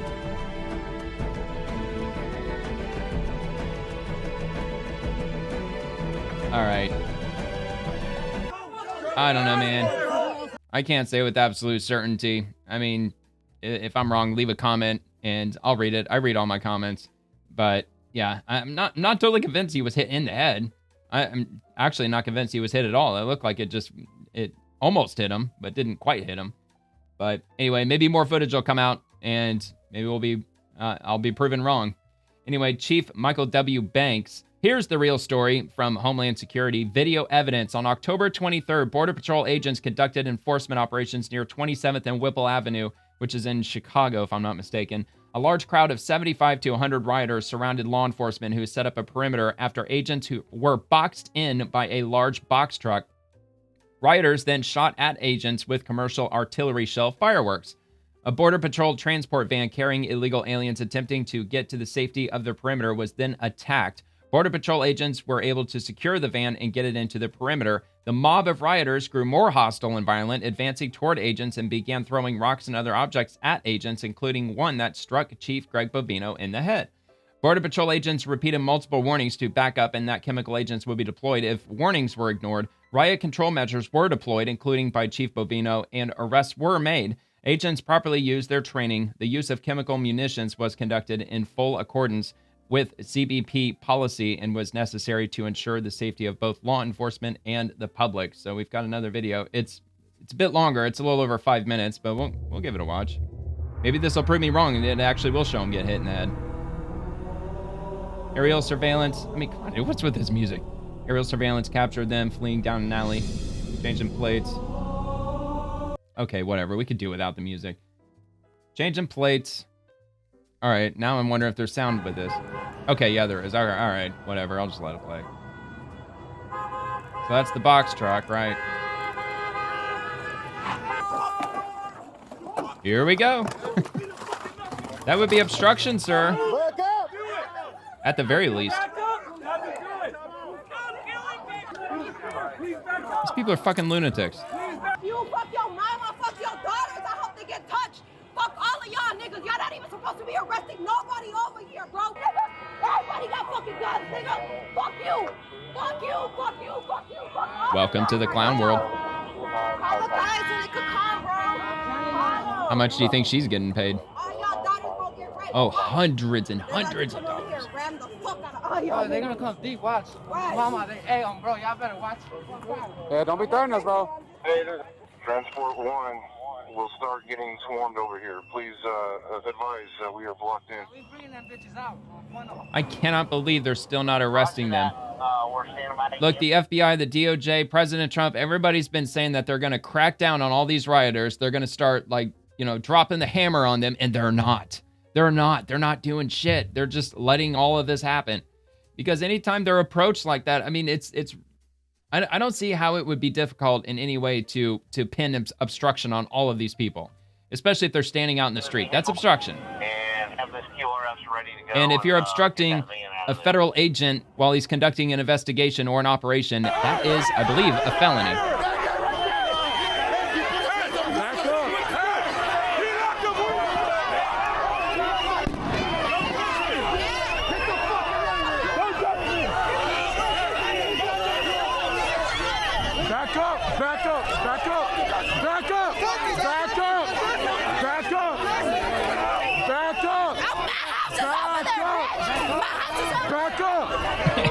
Yeah, like 17 miles over there.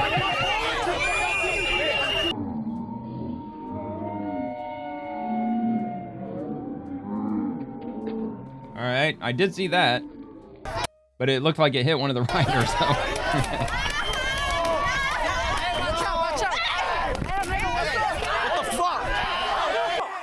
Got him.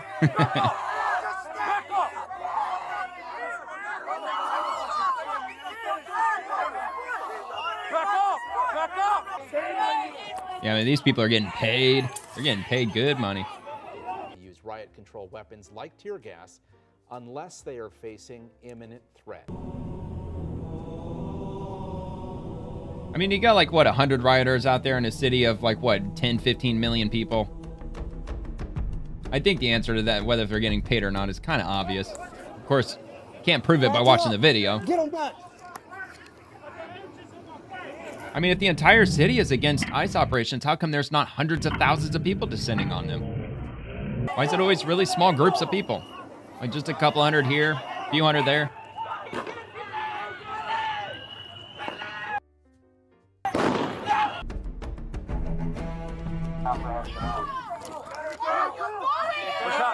Push up. Get off the street. Get off the street. You're obstructing for the billionth time.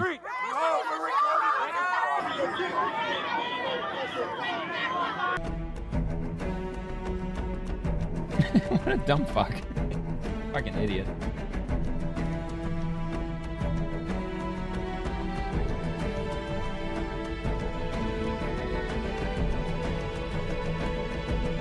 He knew exactly who the chief was. He is getting paid for this. They know exactly what they're doing. Get back! Get back! Get back or you will be gone!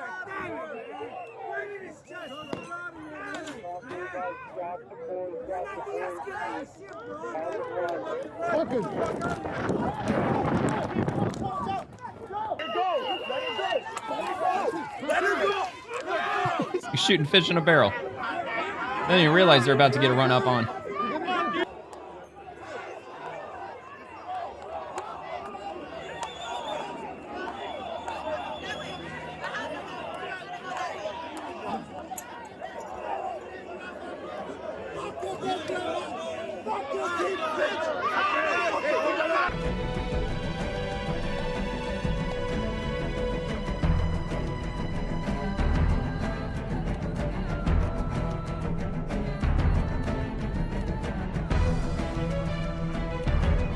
Okay, so that's vandalism on a federal vehicle. Oh, trying to slash the tires.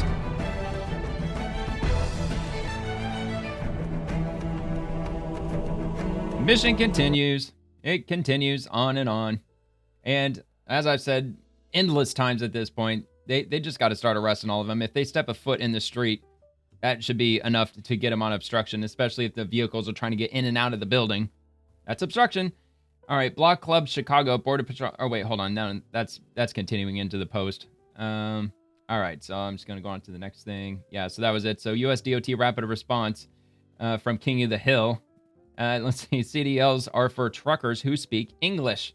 I thought those illegal immigrants could read English, or if those illegal immigrants could read English, they'd be very upset. Yeah. Anyway. So American truckers, another California truck driver pulled over, this time in Arkansas, unable to speak basic English or read common traffic signs. California's treasonous non-domicile CDL standards are endangering motorists nationwide. How long before other states revoke all reciprocity for California CDLs? Demand safer roads, demand accountability. This is a bit of a long one, but it's a body cam. These tend to be a little bit entertaining sometimes. Yes, sir. Hello. Good morning. Yeah, I'm good. Why are you parked here? Yeah, I parked here 3 hours. Why did you park here?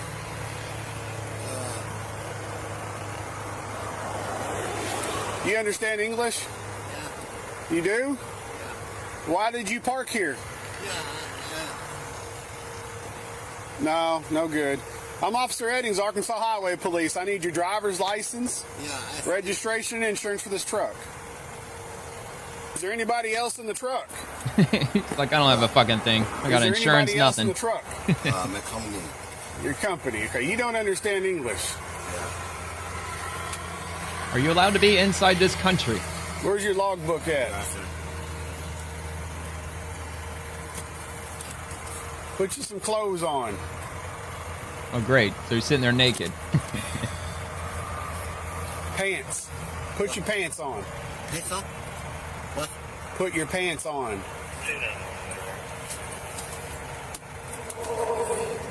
Pants. Put some pants on. Yeah, okay. You don't understand English. Okay. What company do you work for? The company, California. Your company's work called for the California company. Yeah, you don't understand me. Okay. All right.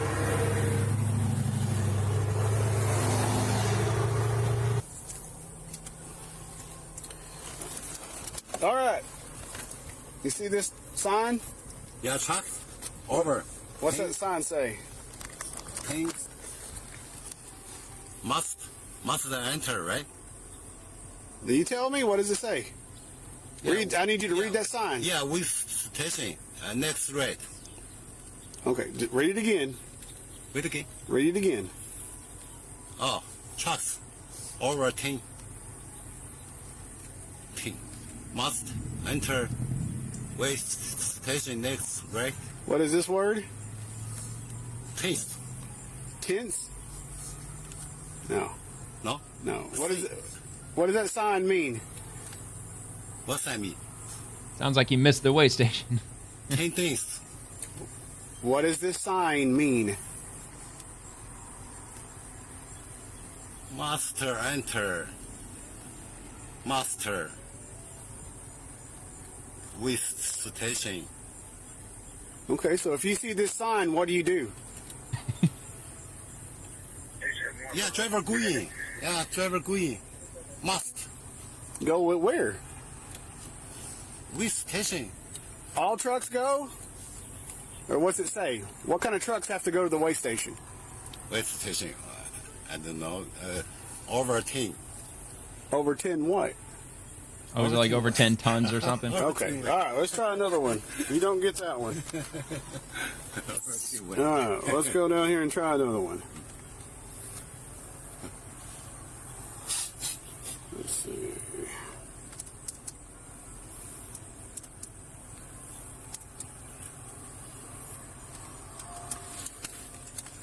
Read that sign to me. No parking. What does that mean? Yeah, here, no parking. What does it mean when it says no parking?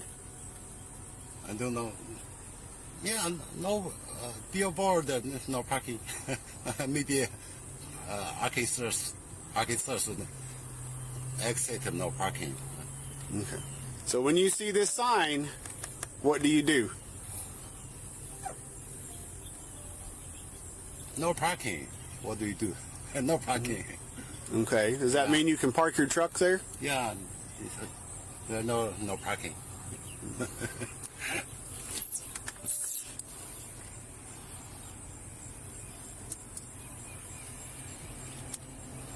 Yeah.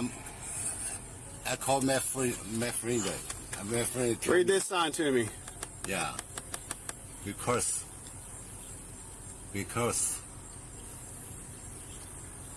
No coming call. What does that mean? That sign, read it to me. What's me? Okay. No coming call. All right, one more. Oh, it said no commercial vehicles. What's that sign mean? 35? Mm-hmm. What is that sign? Number 35. What is this sign? Oh, two people. Maybe a girl. Maybe a woman. What does it mean? What does it mean? Yeah. What does that sign mean? Yeah, two people. Two people doing what? Walk. They're walking? Yeah, two people are walking. Where? I don't know where. You don't know where? Okay. All right, that's good enough. You can go back to your truck and have a seat. Okay, thank you. Thank you. Good grief. Doesn't say where.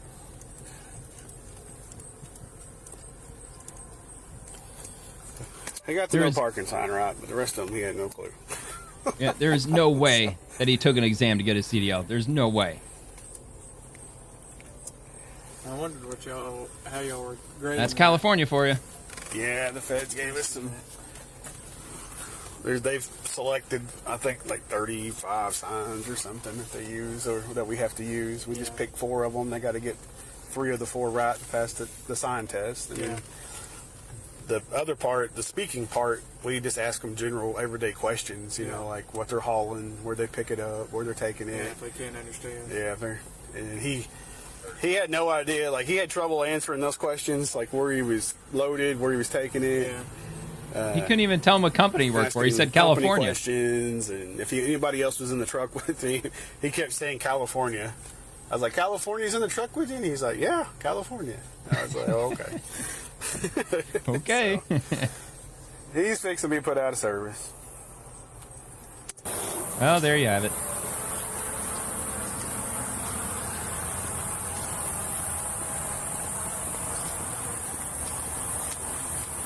Not sure where he goes from here, but not going to be driving.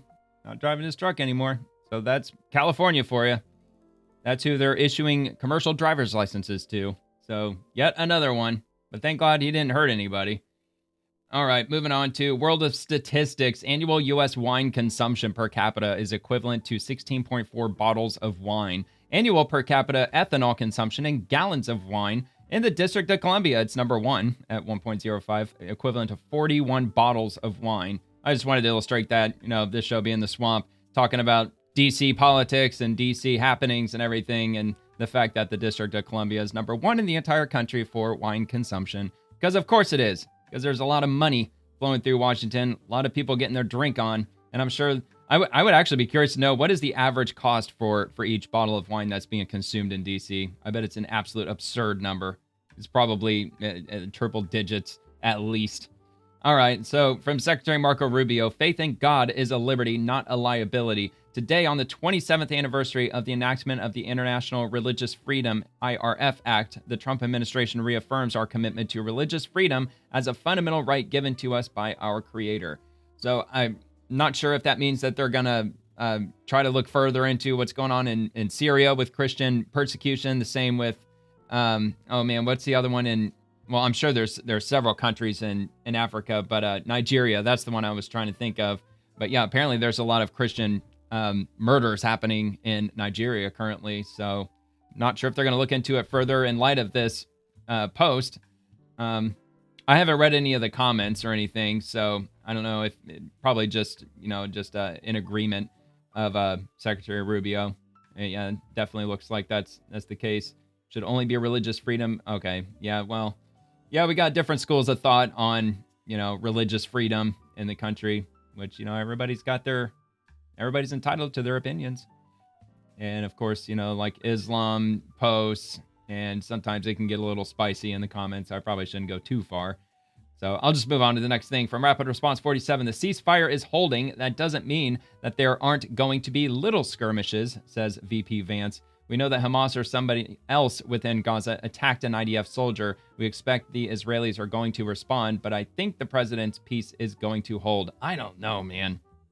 With all these skirmishes that keep breaking out, I mean, they got a long road ahead of them. There's 20 steps to this peace deal that they got to get through, which they expect to take years. I thought near at the top of the list was that Hamas was supposed to lay down all their firearms and all of their weapons were going to get collected by, I'm assuming the IDF or whatever that independent panel that they're putting together. Maybe they're the ones who are going to decide who goes in and confiscates all the weaponry, but it's up there on the list. It's up near the top. The president achieved a historic peace in the Middle East. The ceasefire is holding. That doesn't mean that there aren't going to be little skirmishes here and there. We know that Hamas or somebody else within Gaza attacked an IDF soldier. We expect the Israelis are going to respond, but I think the president's peace is going to hold despite it. The president achieved there you go. And I did notice that the radar on the bottom, like that absolute monster hurricane that hit Jamaica, just absolutely just catastrophic. But I'm going to get to that here in a minute. That's what I'm going to finish up the episode with. I just saved that for last since it wasn't, swamp related, but I'm a weather fanatic, so I got to talk about it at least for a minute. So the U.S. mission to NATO's long-planned annual nuclear deterrence exercise, Steadfast Noon, wrapped up last week. 70 aircraft and 2,000 personnel from 14 allies took part to test NATO's nuclear capabilities and maintain readiness. So let's take a look at this.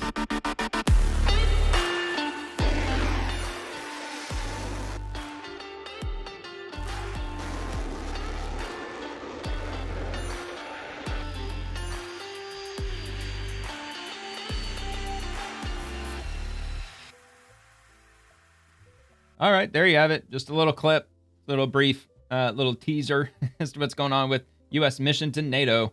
And also, all right, so, okay, never mind. This isn't related. So OIG at HHS. New HHS OIG audit finds Medicare improperly paid suppliers $22.7 million for durable medical equipment and prosthetics, orthotics, and supplies during inpatient stays from 2018 to 24. CMS should recover improper payments and refine system edits to prevent future errors. And this is the image just issued. Medicare improperly paid suppliers $22.7 million over 7 years for durable medical equipment and the supplies provided to enrollees during inpatient stays. So there you go. That's the graph. So it looks like they're going to be clawing that money back. At least they should be. Yeah, and they're refining the system so that doesn't happen again. And moving to GOP, one more week until Election Day. Mark your calendar for Tuesday, November 4th. Visit swampthevoteusa.com. Make your plan now and get out and vote. And I already checked my website, and there's no votes, or there's no elections happening on my local level for this year. I think our next one, it's like in March or something like that, like mid-year kind of deal. I don't know. We've got weird election times locally sometimes.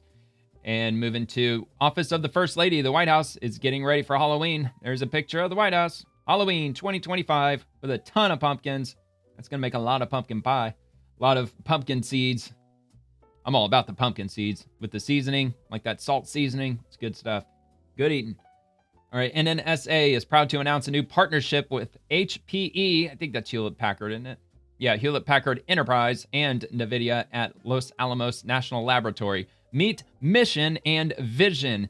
2 new supercomputers that are set to significantly advance U.S. national security, AI, and scientific research capabilities. A major step in winning the AI race. So those are the 2 supercomputers that they've got with the, I think it's the Department of Energy, isn't it?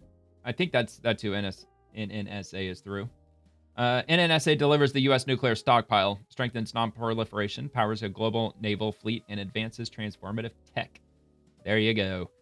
All right, travel, State Department, the North Zone, or Zona Norte, of Rio de Janeiro, Brazil. There's been ongoing fighting between police and criminal factions that have caused disruptions to traffic in multiple areas of the North Zone. The situation is rapidly evolving, so please pay attention to the news and your phone map applications for updates. Be cautious transiting the city and avoid heavily affected areas to the extent possible.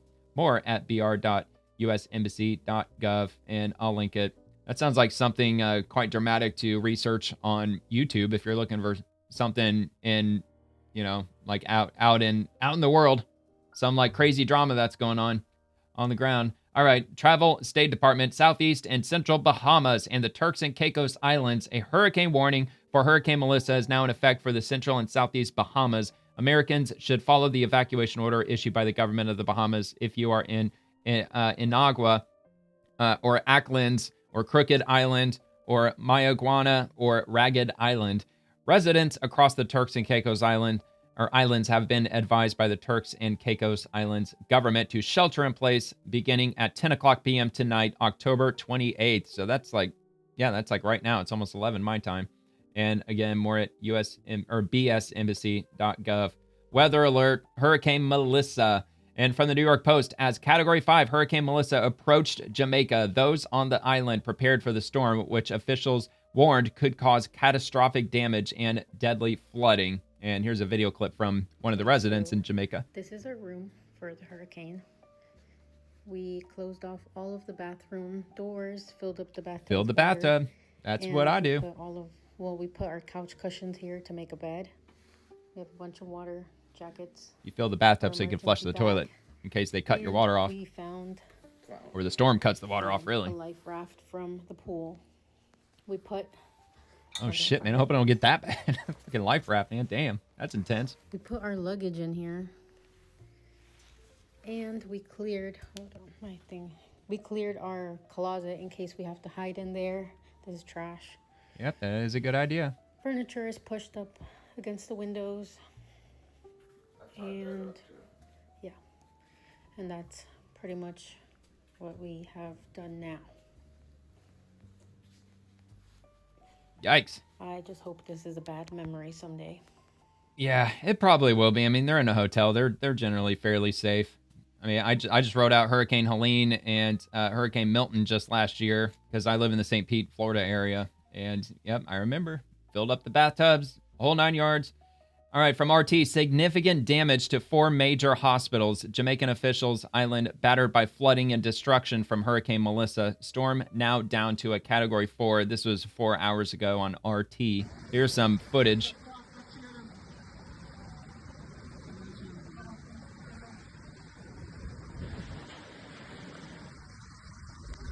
Crazy flooding.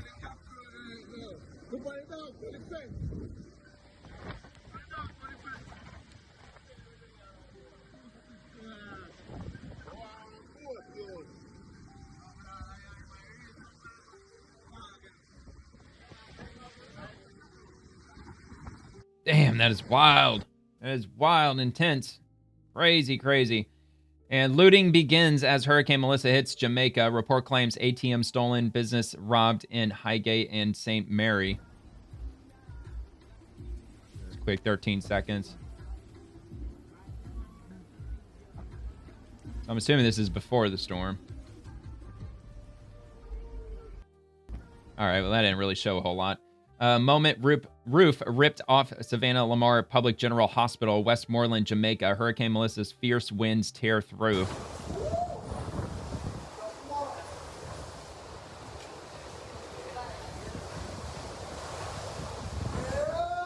Damn, dude. That sucks, man. All right. So I think that's, yeah, so that's all that RT had at the time. And I've got this from New York Post. Looks like the last thing I got. As a massive Category 5 hurricane churns over Jamaica, officials are warning the public to not believe everything they see. So again, New York Post. Category 5 hurricane churns over Jamaica. Officials are warning the public to not believe. God, man, that was a nasty storm. Almost a perfect circular eye. Storm on record to ever strike the island, with winds spurring up to 185 miles per hour. While the small island nation is getting hit by the historic storm, dramatic videos are circulating online, purportedly showing the devastation. Flooding at an airport in Kingston. Yep, gotta watch out for that AI, especially on TikTok. People create AI videos and pretend that it's actually really from the storm when they're not. Guaranteed that's happening all over TikTok today. Wow, look at that. From an airplane window. We're just skimming the top of the clouds now. Damn, that's wild. A man surfing flooding water in a man-made ditch. The only problem is the dude's out of his mind. Real. I'm in so many WhatsApp groups and I see all of these videos coming. Many of them are fake. Yeah, AI. And so we urge you to please listen to the official channels. Some of the fake videos, many of them AI generated, are watermarked with Sora, an AI text-to-video generator. A series of realistic-looking, unauthorized deepfake videos hit social media after OpenAI launched the upgraded Sora 2 on September 30th, sparking complaints that it was using the voices and images of celebrities without proper credit or compensation. Celebrities including Breaking Bad star Bryan Cranston even brought up the issue to SAG-AFTRA after the actor popped up in a fake video that showed him taking a selfie with Michael Jackson. The tech giant even blocked users from creating deepfakes of Martin Luther King Jr. after his estate blasted what it described as disrespectful depictions of the late civil rights icon. Dude, that's going to be an infinite uphill battle for them to do that. Like, you're a public figure. You know, you're going to get messed with. I mean, it's probably going to fall under the First Amendment in some way, shape, or form. But anyway, I don't know, man. My prayers go out to Jamaica. They were hit by a 185-mile-an-hour hurricane. If there was a Category 6, that absolutely would have been a Category 6 because if I'm not mistaken, the categories in hurricanes move up in 20 mile an hour. It's what makes a Category 5 hurricane. And this was 185 miles an hour. So absolutely crazy, absolutely destructive. So anyway, looks like that is all I got. And one more quick look at the shutdown. 27 days, 23 hours, 4 minutes, and 51 seconds. That's what we're looking at right now. So roaring close to the 35-day record breaker mark. And we'll see how it holds up over the next few days. Probably nothing's going to change for the foreseeable future. So anyway, if you enjoyed the video, please like the video and subscribe to the channel. It would mean a lot to me if you subscribe, and I'll drop a new show every evening covering the swamp and everyone living in it, the politicians, bureaucrats, agencies, and everything else. And I also post daily episodes over on X, so feel free to comment over there too if you'd like. Thanks for watching. Hope you have a great rest of your night, and God bless America.